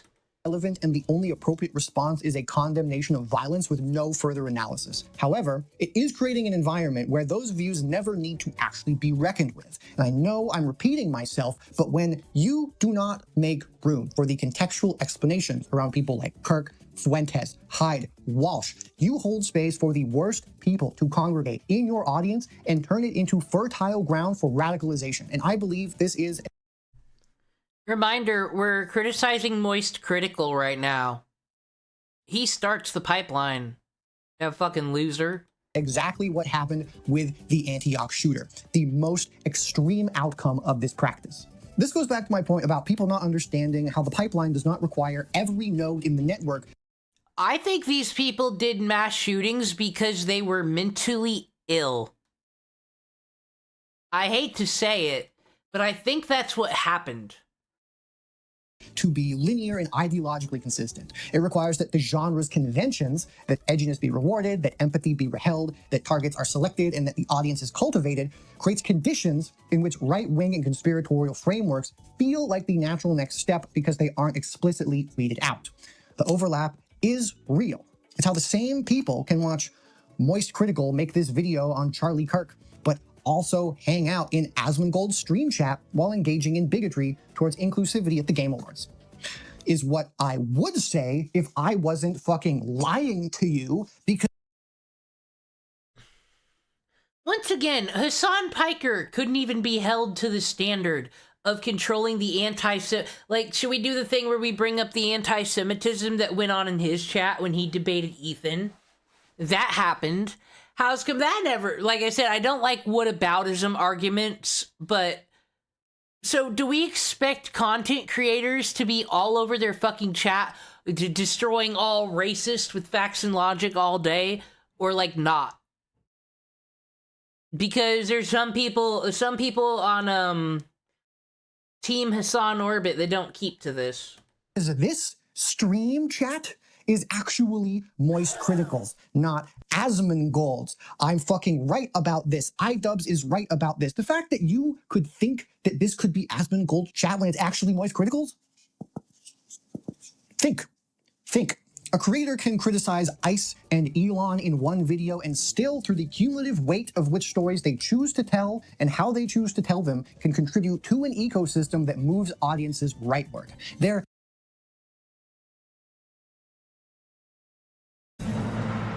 You hear that? That's how they get you. That's why Asmongold has the same haircut and wears white t-shirts like Charlie. Because they're trying to trick you. They're all Nazis. The whole fan base, all of them. They say misogynistic things and they'll trick you. They'll look at the hot topic of the day, ICE, Medicare, and they'll say, I don't like Trump. But it's just to trick you, you see, because actually what they believe in is they hate Mexicans. That's why they're anti-ICE. Because you know who is mostly employed by the DHS? Non-white people. I don't know it. I'm sorry. What is this person? Where did he come from? Who does he know? Fucking Cotton Eye Joe. Apoliticism blinds them to reality that just straight up, their fundamentally conservative view of the world is and always has been throughout history on the wrong side of every single issue, from civil rights and women's rights and gay and trans rights to... Hey, play that back. Historian Tonto, I need you on deck for this claim. video, and still, through the cumulative weight of which stories they choose to tell and how they choose to tell them, can contribute to an ecosystem that moves audiences rightward. Their apoliticism blinds them to reality that, just straight up, their fundamentally conservative view of the world is and always has been throughout history on the wrong side of every single issue, from civil rights and women's rights and gay and trans rights to child labor laws to workers' rights to age of consent laws. You remember the time the fucking Republican Abe Lincoln, that piece of trash, made slavery illegal? The fucking Republicans have always been on the wrong side of history. Remember when they gave women the right to vote? Fuckers. To marital rape laws, access to education, freedom of speech, and but the both sides alibi isn't just about deflecting criticism, because it functions as active inoculation against the audience's ability to recognize this pattern I have talked about. When Sensitive Society tells his viewers that accusing someone of being in a pipeline is Twitter talk, blue sky talk, Tumblr talk, and citing his anti-Elon videos as proof that he's telling his audience that if anyone ever suggests that his content is leading you somewhere, yeah, because you have to reveal your bias. Like I said, I don't like Trump, but I'm mad at the left right now. And I'm not voting right now, and it's not a fucking important election year. So I don't matter, and I can say what I want right now. No one could do nothing to me, because I am so mad about Celebrity Apprentice. Y'all don't understand. I also, though I don't like him, I don't want to see him assassinated. That would be bad. Dismiss the suggestion by pointing to the exceptions. These exceptions become a shield that protects the rule from scrutiny. Take Tom's iDubbbz video again. For example, he oh so briefly says that iDubbbz's old content was offensive, that some criticism of Anissa was gratuitous. These concessions are brief, parenthetical, and do absolutely no work in the overall narrative. They exist in the video so that people can point to them if accused of bias. The 45-minute narrative arc that rehabilitates Sam Hyde and the They really tried to argue separate but equal, don't be mixing the races. But meanwhile, like, Europe and all the other countries were over this shit. That's just what I don't get about American history. How were they so far behind?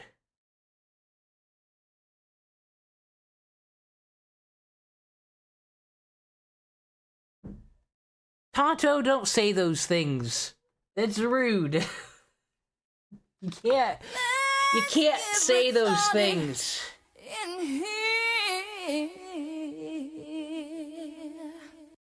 massive chunk that dehumanizes his wife, and the overarching themes that pathologize progressive evolution and systematically mocks male emotional vulnerability is the actual content.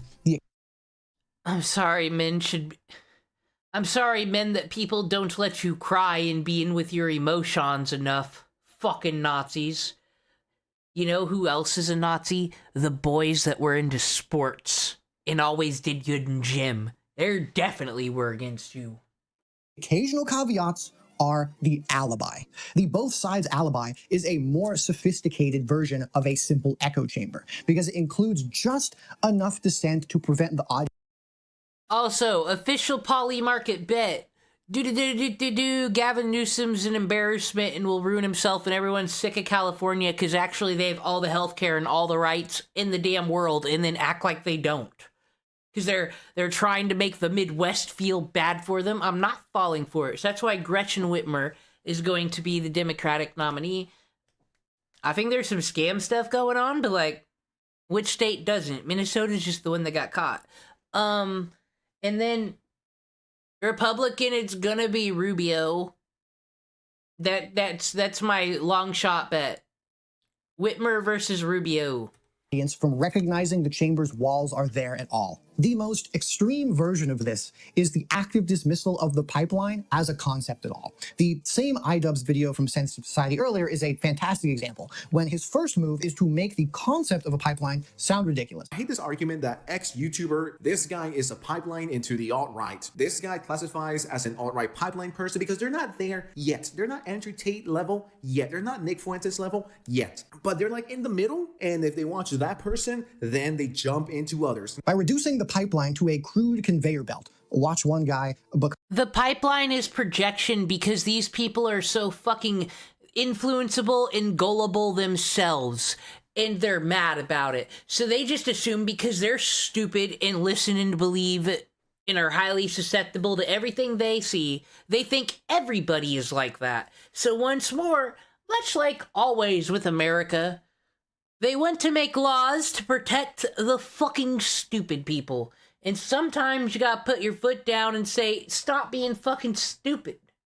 That's really what it boils down to.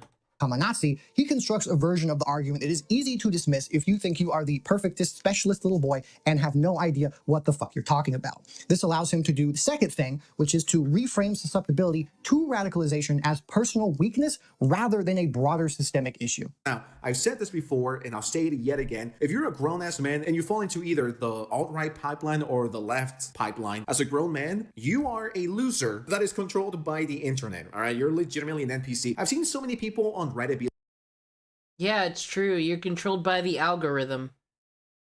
Do we learn about the Tectone drama through this guy? Because I still don't know it yet. I think we'll skip to people's content, though, because I've already had to look at Matt Walsh's face today. I don't want to see any more Tectone.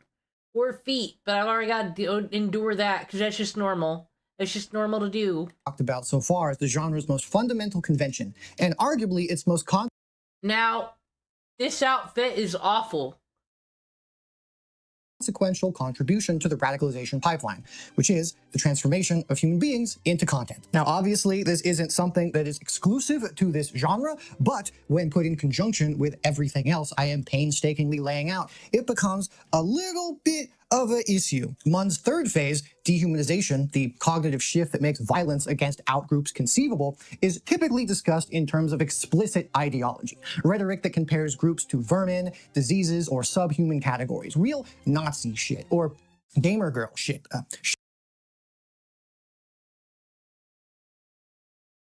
Man, Nazis might call you mean names, so you need to call them Nazis, and then, you know, punch them. Shameless plug. But dehumanization does not require explicit rhetoric. It just requires the ability to view another person's suffering with... Okay, this is what I don't get. So, the people he talk about are so evil, the pipeline is so evil, but then he needs to explain to us, like, dehumanizing rhetoric and all this stuff, really pad this video out, because he's explaining it to us like we don't know what these things are. Right? But if we didn't know what these things are, we wouldn't be watching this cuck's video in the first place. We'd be down the Nazi pipeline, wouldn't we? Are all these people with Jesus who need to bring us to the light because they're enlightened and we are nothing but heathens? Is that how this works? Why do I need dehumanization techniques explained to me like I've never heard or don't witness it being done all the time on the fucking internet? So, like, you're expecting your audience is stupid people. You're straight up talking down to them. They're stupid fucking people. Okay. Detachment rather than empathy, which they like to so frequently mock. Even though I don't have empathy like iDubbbz, It's interesting that all of his descriptions of his feeling empathy sound more like guilt. He's pulling in iDubbbz. I learned empathy at the age of 32, guys. The capacity for this is not innate. It is something that must be trained, and the drama genre trains it so relentlessly through the process that Munn describes. Thousands of sound bites, quotes, and ad hominem attacks are lifted from their original context and assembled together in the mind of the user over an extended time period. The composite result is an archetype which is monstrous but vague, able to justify the equally intense and imprecise hate leveled at it. Sound familiar? Tonto? Based? Based? Like I said, this is sexual harassment. I'm reporting this fucking channel. I'm not promoting it, but I'm gonna fucking do it. It's wrong. Here, I've already mentioned examples of this, like in Turkey Tom's iDubbbz video. Intimate, vulnerable pieces of Anissa Jomha's life, like her eating disorder and body dysmorphia, are laid out not as the painful and relatable experiences of a human being, but as narrative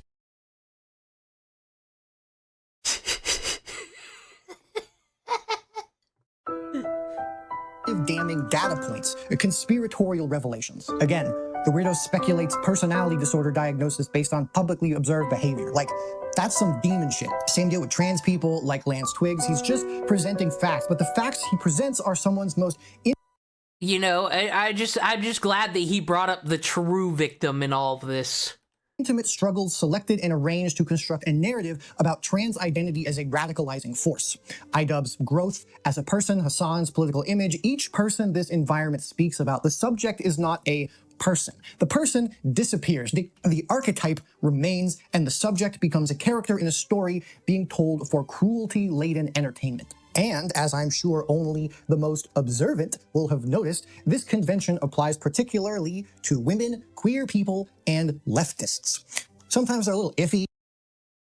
That's not true. The last Think Before You Sleep video I watched was about smoke alarms. That's all. Did you make a video about smoke alarms? On race, because some of these guys are non-white themselves, but, you know, that still doesn't stop them from being wildly misogynistic. You know what, though? You know what, though? Bro, you are about to get some credit. Because usually everyone just ignores that. They just ignore these people's ethnicities just to say, well, they're all Nazis because they like a Nazi content creator, and you know how it goes. The most ridiculous I ever saw was, Mudahara's wife got called a Nazi, and everyone would be like, but he's Indian, though. And they're like, don't you know, Indians were the original Aryans. Like, what the fuck? Like, such mental gymnastics.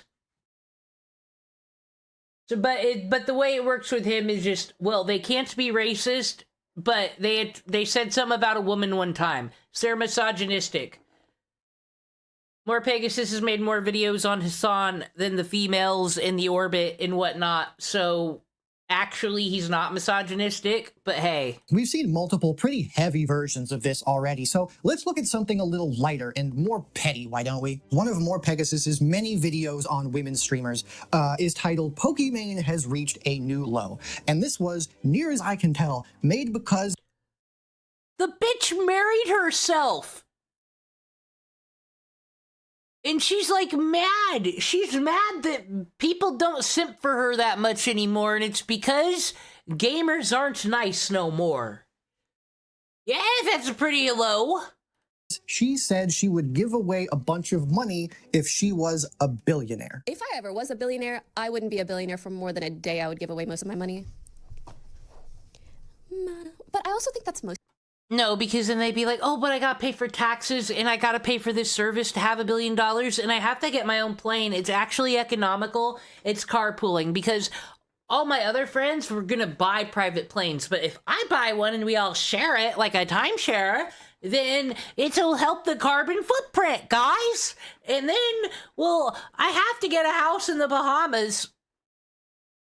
I asked, you know, I have a point, though, to bring up here. How can we criticize these little multi-millionaire streamer folk? But the liberal celebrities run their mouths about causes on Twitter each day. Some of them can just do one movie and they'd have enough money to prop up a fucking third world country. Why don't they go use their money to change the world if they're so concerned with it? Why do you need a mansion in Malibu and fucking California somewhere? You don't, but they do. Suspicious. People. Right. You're so cool, Pokimane. Oh my god. Guys, you don't understand. If only she was a billionaire, then she would be giving away all her money because she's just that nice. She just... Yeah, Tonto, I just rewatched that last week. Hey, you're waiting for him to say, you should just hop on my plane. And it's like, what's your Words with Friends name? cares about the people that much, man. This video is almost 40 minutes long, by the way. He keeps endlessly talking about socialism. She's a moody socialist, champagne socialist, goddamn champagne socialist, fuck, socialism, empathetic socialist. Because she's friends with Hassan or whatever, and gets mad that she likes to buy designer items, which obviously. Oh god. Yeah, please tell me what the cope for the designer items is. You're like actually describing champagne socialism. Are you simping for Pokimane as well? She's the one that's like, I hate the rich is bad, and it's like, you are the rich. Whoa! She's gross, actually. Obviously count as hypocrisy. And yes, I am saying that as an angry woman. It's true. Ah! Due to her money donating comments from earlier, like most of the video, like basically all of his videos, is just him making himself mad by regurgitating comments that he finds from other weird, invasive online people about the subject at hand to pad the runtime and manufacture consent around whatever cherry-picked clip of the day he's found. So do you think this guy thought he made a good video? Well, why are you stalking Nick Fuentes? Leave him alone. Honest, fucking harassing gay Hispanics while dressed like fucking this. Wow. Wow. Found. And oh, would you look at that? Think Before You Sleep is here. Whoa, who on earth could have seen him making an appearance? I'm pretty sure these guys are like at least acquaintances due to him like defending him in his videos or whatever, but I wonder if Pegasus is aware that think. Oh my god. Okay, one, rules for me, not for thee. Everyone be doxing everyone all fucking time. But yeah. No one defended the doxing. Everyone said these two people are stupid. Illymation didn't know how to fucking handle it. And this drama's also old. But I love how it's just like, Andy's a doxer. He bad. He bad. Think Before You Sleep. He bad. He bad. He bad, guys. He bad. But once again, I'm so stupid that I don't even know what empathy is or dehumanization. Because he had to explain it to me. So I gotta believe it. Dumb. I wonder if Pegasus is aware that Think Before You Sleep really hates Indian people. Like, he really, really hates Indian people. Because, you know, if he didn't know, that would be a little awkward, I think. He continues by mocking how she's spending her personal life, sounding like some bitter old woman at a hair salon, complaining about how younger women actually being happy with their lives when she's been stuck in a horrible marriage to an abusive police officer for 30 years. Reality. I mean, God knows what the hell she's talking about, but a lot of the recent sort of TikToks and controversies or drama or whatever have been centered around her crazy midlife crisis going on right now. Of like, I'm totally celibate right now. Look, everybody, I'm such a good candidate. I'm such a good candidate for a partner. I'm marrying myself. Look, I'm rich, guys. And we got some random OF girl going, God, she's so pretty. This is exactly, they just jerk each other off. Another day. Oh, Morgue Pie? Morgue Pie, who famously tried to get super mega canceled because that guy didn't call her back one time. Yeah, but she's not petty. Oh wait, I don't know things. Big at sex workers, you know, take a shot every time that happens. And B, I find it somewhat ironic that he takes issues with this person complimenting their friend, considering these guys endlessly feed off of each other's content. But I don't know, maybe it's jealousy because it seems like the girlies actually Diesel Patches said he didn't make the list. I just seen him. Like each other. And I imagine these guys just kind of like tolerate each other, but I don't know. Beats me. Anyways, he then goes on to weaponize her age. When age and choices you made hit you like a truck. You know what I'm most surprised? Not a single person has posted the clock meme. TikTok is the #1 way to trigger these people. Then her appearance becomes evaluated by clearly somebody who doesn't really put any effort into theirs in the most cringe way possible by... Did you just see what he did? Wow, with no socks on, wearing these fucking holy jeans with the black fucking fishnets, fucking crescent moon tattoos, how'd I know? A fucking skull, sleeveless shirt, fucking shitty ass bleached hair, this nerd ass motherfucking face, these shitty ass glasses, has come here to make fun of that guy's appearance.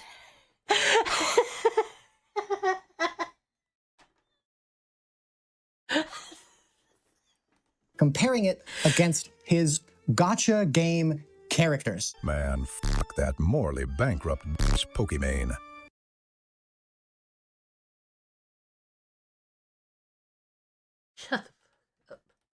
My Genshin Impact baddies mog her. She is dead-ass a loser. Go. This user's fucked up and done some things, but he's done the worst sin of all. He plays Genshin Impact.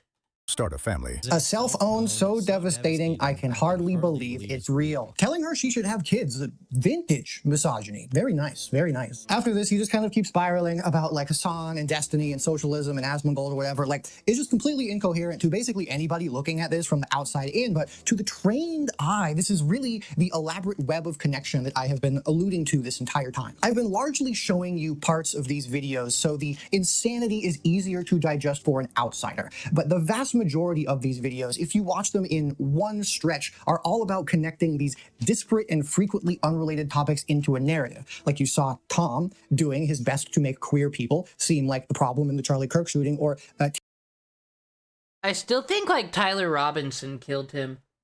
TBYS. I also believe the video was called "The Man Who Killed Charlie Kirk."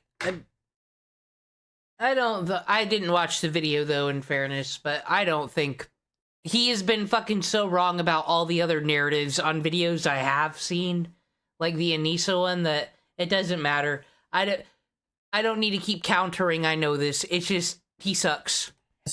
Bringing up Hassan and his friends. This doesn't look good. This hurts my eyes. My brain is dying. If you make the poor decision to watch any of these videos front to back, you will see so many things smushed into a single video. Oftentimes the exact same things over and over and over and over and over. And with that dynamic, it's hard not to see them as relevant. This is why I think the list of influencers on the Antioch shooters list makes sense together. Hassan,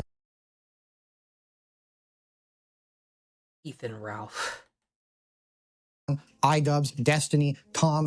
Well, if he was a kill stream listener, that makes sense. These Nothing are to live frequently for. very core to the narratives that exist in this space. They are mentioned either as direct people involved in these scenarios, or they are side characters periodically brought up constantly. Tonto, the video is called "The Drama Slop to School Shooter Pipeline." He believes in the pipeline that if you watch people like Moist Critical, next thing you know, you're gonna watch Asmongold. And the next thing you know, you're gonna be hating all black people. That's how that works. Stupid. Okay, this collection is not a random collection. This is a reflection of who he has been taught to see as important by repetition. I'm gonna keep it a buck though. I don't really know what Mr. Beast is doing on there. Bro, the fucking, this is repetition. They're hypnotizing you, heathens. Listen to me instead, so I can start a cult in the desert and we'll drink Capri Sun.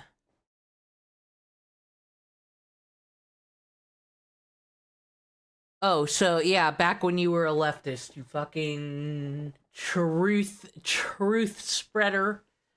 But he sucks and he's kind of everywhere, so like, I don't know, I could see it. The viewer of these videos that sometimes feel like performance art are not learning explicit ideology. They are learning a mode of engagement with human beings. These people are learning that a person's mental health history and personal life is fair game for public dissection. This looks like one of the guys when we watch the Edgar Puppet videos. The fucking leftists they make wear the yellow vest and like shut down everyone's discussion, which is kind of like, I find, not what protest should be about. That's kind of the opposite of what you're supposed to be doing there. But I get the feeling those people are doing that because they don't want them doing anything else, like stating their opinions on things, where they don't really speak well for themselves. I think they put the yellow vest on this guy at the rally, the No Kings protest. That someone's private messages are Don't content, feed the and trolls, that crying is a ma'am. self-own, that struggling is funny. They're also learning not to view the dudes who make this content.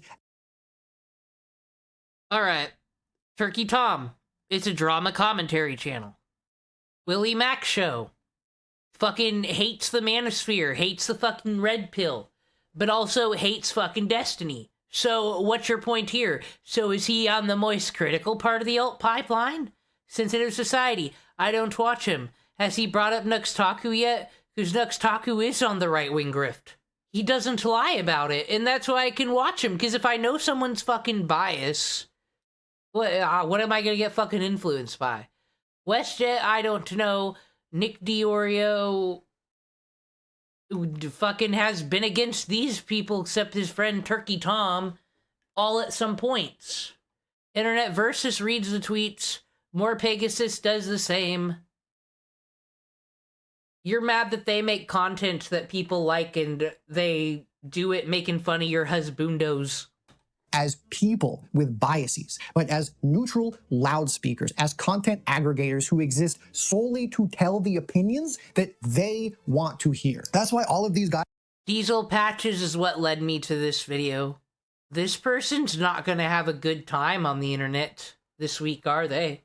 Guys are like so personality-less and interchangeable. There's very little meat to who they are as people, or any of the even differences in the content that they make, because nobody gives a shit who these guys are. Like, they don't give the audience anything about who they are to actually latch onto, making use of the same detachment methods as Sam Hyde. You know I'm right. Don't get me wrong here. I absolutely understand wanting to separate your personal life from content, which I do. That made no sense. Okay, separate your personal life from content. You all don't let anybody do that, so I don't know what the fuck you're talking about.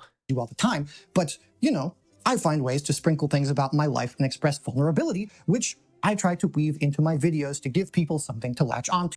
You know what? If I'm really gonna be insulting appearances, I have some feelings about that Jeffree Star character. I don't remember him from the MySpace days. I only remember hearing about him recently. I watched that Shane Dawson, Let's Look at Jeffree Star's Crazy Mansion video, and he was working out, and he also doesn't care what gender anybody uses. He's just whatever. And I'm like, man, Jeffree Star can both look good, but also look like he could beat this shit out of you.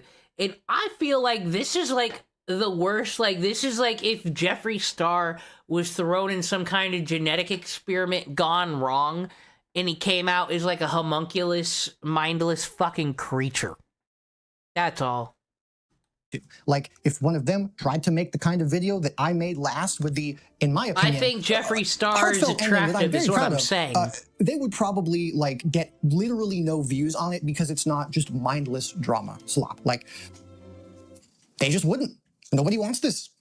They want to hear that iDubbbz is bad and that Hasan is evil. That's it. It's very cold. I can't believe people would pick making fun of lolcows over you, the man that looks like this. Fucking with the Capri Sun explaining basic fucking psychology like you've heard it for the first time, and just people don't get it. Oh, why don't they watch my videos? God, and why would they ever watch PewDiePie over this? I mog everybody. Fucking clavicular, disgusting.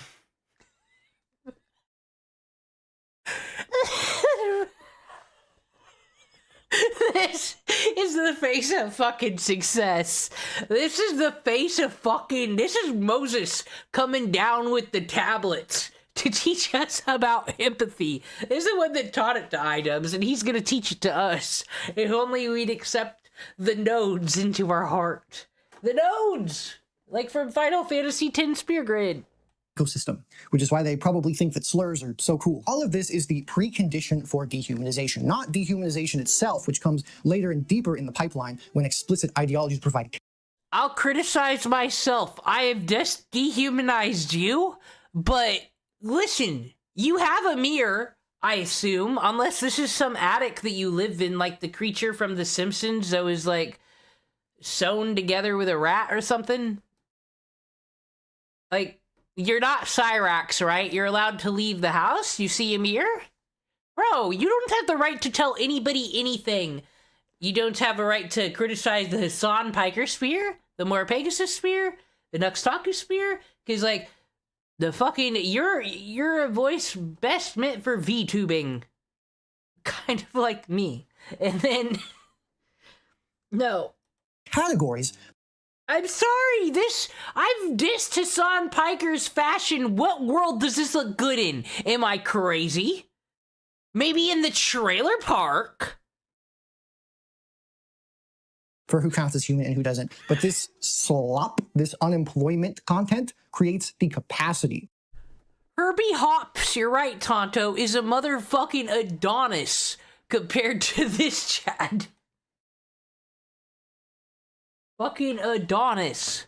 For it. That capacity is cultivated here, and the genre turns real people's lives into entertainment and rewards the audience for watching with detachment rather than empathy. A teenager. You just called all these people in this video part of something that leads to school shooters and kills people. That was quite unempathetic of you. That was quite dehumanizing and mean. But you don't care. Rude dude attitude. Who has ostensibly spent years consuming content in which people are treated as material, their pain is narrative fuel, their vulnerabilities are punchlines, their worst moments are public. Ricky wouldn't be caught dead wearing this, and we've seen what he's worn. Spectacle. Like, that person has already undergone the effective training that makes the explicit dehumanization of later parts of the pipeline feel like a small step rather than a leap. I'm telling you, man, there's a reason Tom's name was emphasized in that manifesto. I would, of course, also be remiss if I did not mention that, in a way. But why are you singling out Turkey Tom? There's a lot of names on that list. Hassan's there. Destiny's there. Why aren't they singled out? I am partially doing the same thing right now. And in my previous works, no matter how responsible I attempt to be about it. I can try to humanize and explain what these creators do as part of a complex sociological phenomena to counter the narratives that they put out, but I can never be sure that people won't just look at these guys as more characters in this grand play and not... Cope! You don't want to get a job, you're untalented. You're trying to make videos, yes you are, but no one wants to watch them because you look like this. Hate to tell you, but it's the truth, and that's how it is. I wrote a song. And it's just it's just like In Praise of Shadows. Because his fucking channel ain't doing well. It's everyone else's fault for watching neo-Nazis like Wendigoon. Real people doing real harm. In that sense, Tom was kind of right in the beginning when he said sometimes people take things the wrong way and you can't really do anything about it. But to be fair, I also work very hard to make sure that I don't accidentally enable or cultivate any bigotry in my videos or in my community. Unlike some people who explicitly don't. They don't. I just think that when you end up on a school shooters list, that's probably a sign that you need to do a little bit of self-reflection. Okay, we're only gonna watch like 15 minutes more. Fucking, we're doing Rocky sequels over here. Fuyin, this is the worst video of the year, and we're only in fucking April. I feel like I said that about like an Ian video, but we found an Ian Jomha simp, an Anissa Jomha simp, a Pokimane simp. But once again, there's other people's name on the fucking list. Why don't they have to reflect? It's just the one you don't like. One thing that I've touched on briefly, but I want to take a moment to highlight about this commentary ecosystem is that it is self-reinforcing. And what I mean by this is that multiple creators produce functionally identical conclusions through what appears to be independent analysis, creating an illusion of consensus that is actually an echo chamber disguised as a marketplace of ideas. For example, when iDubbbz suggested that Moist Critical occupied a position in the alt-right pipeline, the commentary ecosystem responded not. Can someone tell me where I'm supposed to go, where everything is safe, and there is a marketplace ideas where we're allowed to say our opinions without people with the wrong opinions coming in and ruining it with their opinion bashing? Where is that? Tell me, is it youtube.com? They all came out to say that's fucking stupid because Moist Critical is not on the right wing. As individual creators reaching independent conclusions, but as a distributed content machine producing a single output. More Pegasus just so happens to have the same opinion as Sensitive Society, as he reacts to one of his videos on it in his video, and then Sensitive Society's opinion on the matter happens to be the same as the Willie Mack Show, which he reacted to in his video. And then if we Okay, so he's implying that Sensitive Society makes the call on what the narrative is, and then everybody else is just parroting it, and then that's the pipeline, and it's gonna lead to... And then Nick Fuentes had something to say. That's the pipeline, folks. It could be this is the popular opinion. It could be that. It could be that some of this shit is so fucking common sense, like Ian betraying his friend to get Hassan Piker clout, and it actually destroying a franchise. Like, anybody with a fucking brain can look at that and see it. You'd be dumb not to make videos talking about the obvious so people can come and have a laugh here. take a look at a Cheeto's video, he just happens to have the same opinion as Hero Hey as he reacts to his video, and plenty of these guys, of course, know and talk about Tom's video, considering they're in the comments of Tom's video, and everybody in these fucking videos spends sizable chunks of it reading comments online that also happen to... Yeah, because it's good fucking content, idiot. And unlike you, who only picks the bad things from people's chats, Internet Versus does both sides, and, you know, we actually, it's kind of like epic rap battles. We gotta pick who won, who had the better arguments. This is as most unbiased as you can get. This is just internet culture. Sociology, sir. Why don't you want to learn? Agree about the state of iDubbbz and how pathetic it is. Do you get it? It's the same with Hassan, Pokimane, Tectone, everything. You fucking name it. It is Hassan needs to go rethink his fucking life. One big circle jerk where the other creator cites other elements of the space as consensus, each presenting their take And as that's not true. independent analysis, Tectone don't and talk the about genre's Tectone. cross-referential nature, all but ensures that encountering one of these dinguses will have you encounter everyone else. Nodes. It's the nodes. Now, obviously, this is not the only space.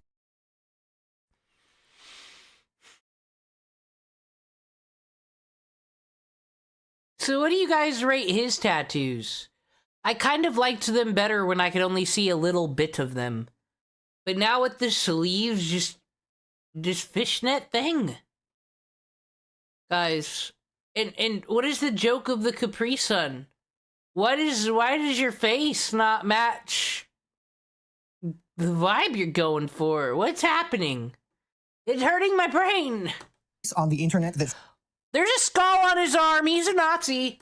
Functions like this, but when the conclusions reached are always slightly bigoted at best or extremely bigoted at worst, this exemplifies and amplifies the already...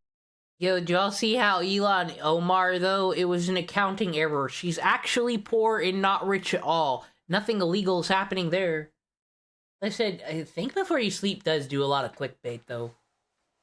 Problematic nature of this dynamic. The result is a structure that mimics the conditions. And you also can't think Before You Sleep isn't a misogynist. There is a video where Hassan Piker and some of the gross people, not Connor, from fucking Trash Taste, painted this woman who's a citizen of Japan, but she's from America, she's lived there for 10 years, painted her as a racist against Muslim people for making a video on how things are shit in Japan. She never talks about Muslims. She's talking about the runaway situation, right? But they painted her to be a fucking racist. And I think that should be brought up more, because that was just gross. And then Hassan social bumped it. And I'm like, that there is misogyny, actually. It's fucking gross. It's like, oh, she's a white blonde woman. She's crazy and don't know what she's talking about. She must be racist against the Muslims, this tourist. Meanwhile, she's been there longer than fucking Trash Taste bros. Of open discourse while functioning as an amplification system for whatever the single correct opinion of the day happens to be. But of course, that is not quite how they see it. Back to Sensitive Society's IDub video for a minute. When he says, I've always wanted to hear different opinions, different perspectives, and I think that's why sometimes when I make certain videos, it does get a bit controversial because I have both sides watching me. Left, right, centrist, and anything in between. He is describing his enlightened apolitical framing of how he imagines his and the broader community's diversity of thought are. But the content that all of these viewers are consuming just so happens to always reach the same conclusions through the same framing every single time. iDubbbz is brainwashed, his self-reflection is emasculation, Charlie's being unfairly targeted, Hassan is bad, leftism is bad, queer people are bad, OnlyFans are bad, techno is good, girls are bad. These people who have opinions I don't like are bad. These people who aren't aligned with Nick Fuentes at all, like Voice Critical, are bad. And then, of course, I mean, like, Nick Fuentes, he's bad. Fucking everybody's bad. But also, Asmongold's bad. Everybody with opinions, no matter what they say or what side they lean on or what position they take that's different from the normal narrative, they're bad. You guys, how are we gonna... But is the McDonald's still open is my fucking question. Everybody acted like the end of the world's coming all the time, but meanwhile I noticed that fucking McDonald's is open. Was McDonald's open in 1930s Germany, I must ask? Except for the girls that are good, of course. Like, if 5 of these dildos say the same thing independently, it looks like 5 people confirming a truth. In reality, it is one take, the same take, being distributed through 5 people. And this cross-pollination has a structural function within the radicalization pipeline, as shown by research. This video got 115k views. And I'm like, oh, well, this person's kind of, you know, nobody. On online echo chambers, which has documented that repeated exposure to ideologically consistent content increases conviction. No, that's what your guys' fucking psychologist told you. And that's why they told you to stay offline. Because you're easily influenced and get worried about these things. And then what do? You say, oh, that must be everybody else. I gotta share what I learned today. It's really them who's crazy, though. And god damn it, the psychologist's always like, it never fucking works. And decreases tolerance for any dissent. This person, this user is Crimes New Roman. Actually, let's see what other videos they got. You'll see what their normal content is when they're not bitching about slop tubers. Da-da-da. Your phone is not the problem. Oh, he might be part of the Taylor Lorenz don't believe in social media addiction. Oh, God. I fact-check YouTube's worst writer on the literacy crisis.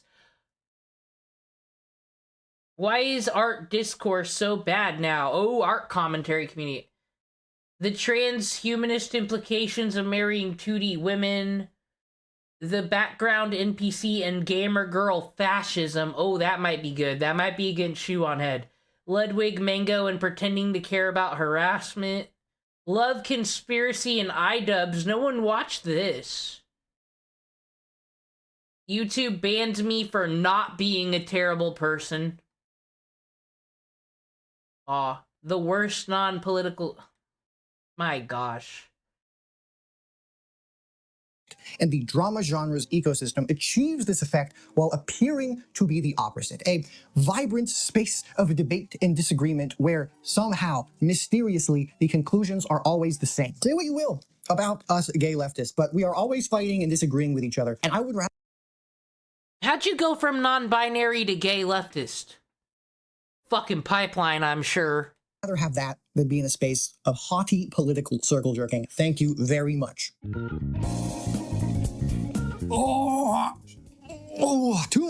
Two more sections, guys. 2 more sections. All right, I'm giving... We gotta get to the end so Tonto can know what the point was. Apolitical to explicit. Okay, actually, let's see what the end of this is. More bold and more people suffer.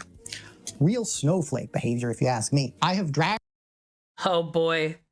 You through this trail of broken glass described as YouTube videos to highlight their importance, not because of their content per se, but because of their position in the ecosystem. A viewer who has been acclimated by months of Turkey Tom's selective storytelling and whitewashing racists sensitive You know, nothing turned me more racist against white women and more misogynist than the Foodie Beauty documentary. It's true. I can't believe he did a documentary on fucking Derek Savage, proud MAGA warrior.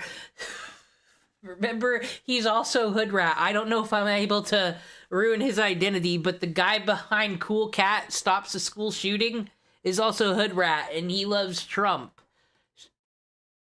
Turkey Tom made a video on him. He didn't glamorize him, I don't know why. Society's inoculation against the pipeline concept and WestJet's legal analysis of sexual assault claims when they get to think before you sleep. Somebody watching this kind of content will encounter his content and it will feel like a natural extension of what they've already been consuming. It's the same tone, it's the same targets, it's the same format, just with the conclusion stated much more bluntly. Most of the time. Once again, this pipeline does not require a dramatic leap. It functions exactly in the opposite way. The gradient from apolitical to explicit is continual and seamless. Turkey Tom sanitizes Charlie Kirk's What if the Capri Sun is the new age tinfoil hat?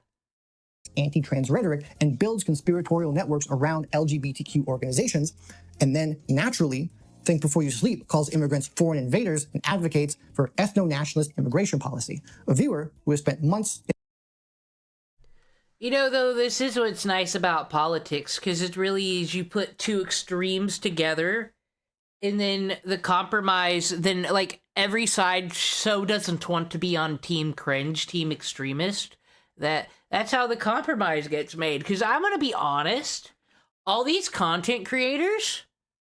they're all on the right side of history because they have said, and I quote, they need to make legal immigration more accessible. You need to make sure the good ones get in.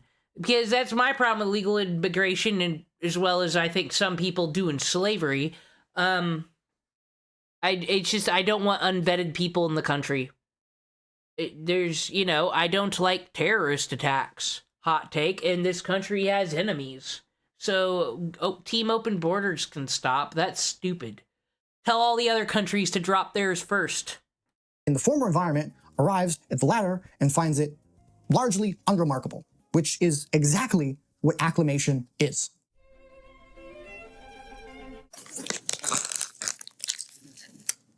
Oh my god. Aw, he stopped talking enough to finish his juicy box. Or it might be nap time soon. Nectar of the gods.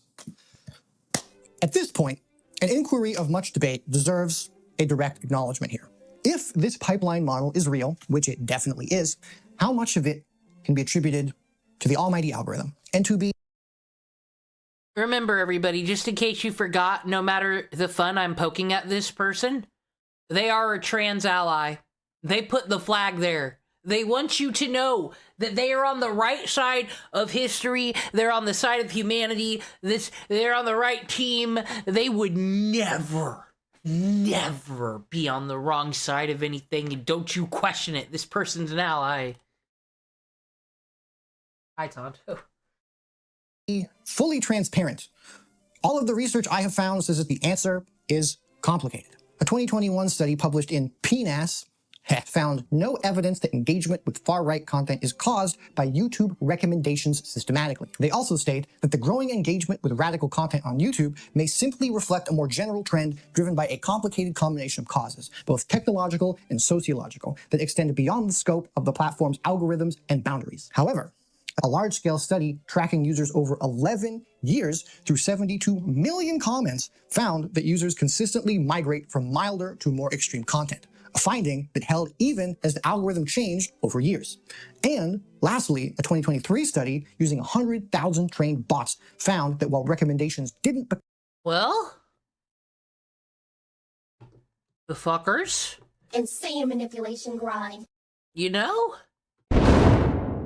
They got us. YouTube loves Nazis.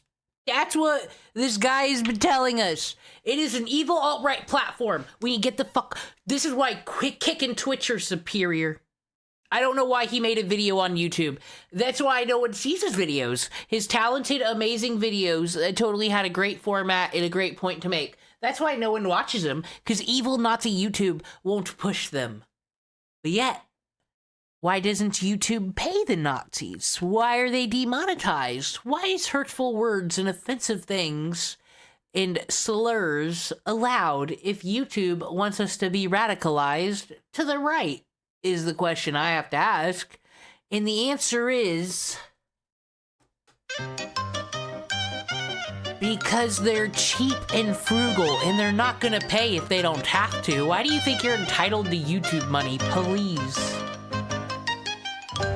The left doesn't do anything wrong, Tonto. Like, you keep saying, like, why won't he acknowledge when his side does it? There is no wrong in his brain. There is, like, no engagement to be had or discussed there, quite frankly. Well, I mean, do you believe in the weed as the gateway drug? Because I can believe a lot of people would start with weed, but I don't. But most people don't go to heroin, I don't think. But it makes sense to start there, because that would be the first easily available legal drug to you in high school or whatever. But anyway, I'm sorry. The quartering's gonna have to wait. I wasn't expecting that today. I was just like, oh, I'll see what Diesel Patches is bitching about today. And then this person exists. I saw that person's outfit and I said, oh no. That was an awful video. That was worse than In Praise of Shadows.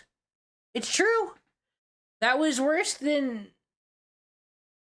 Ethan Klein's Keemstar video. That was worse than King of Nothing's Ethan Klein video. That was awful. Am I wrong?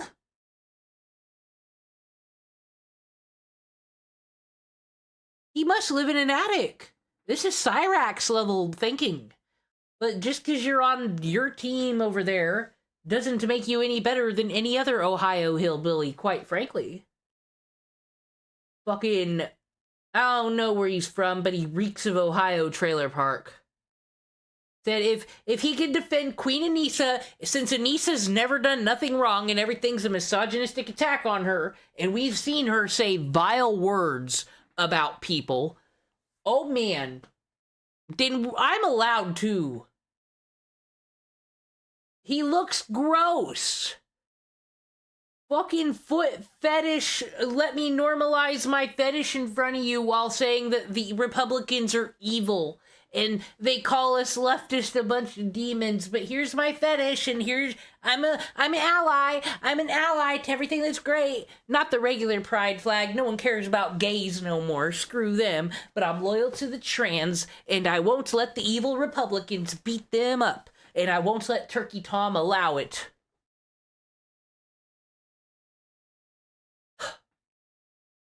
I said, what? But YouTube couldn't monetize alt-right content, so it wouldn't make sense. This is my thing.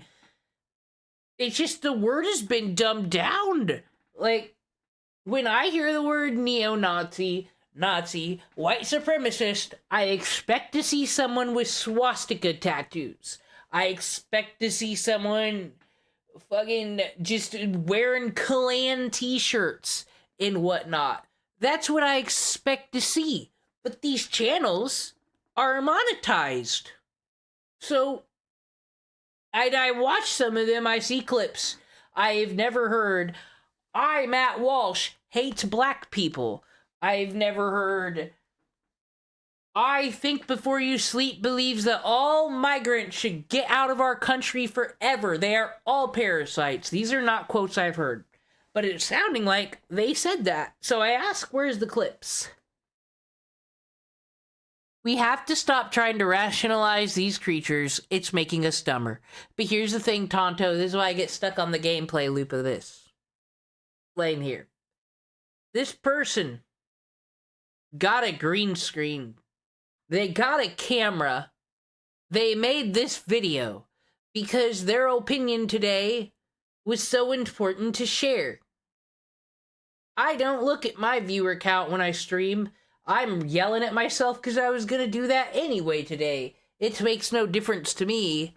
But he's mad that he doesn't get views. But he had these stupid opinions. Is there nothing else important to do today? Whoa. Anyway, that's where we leave things, unfortunately. Me brain broken once more by the nerve of people.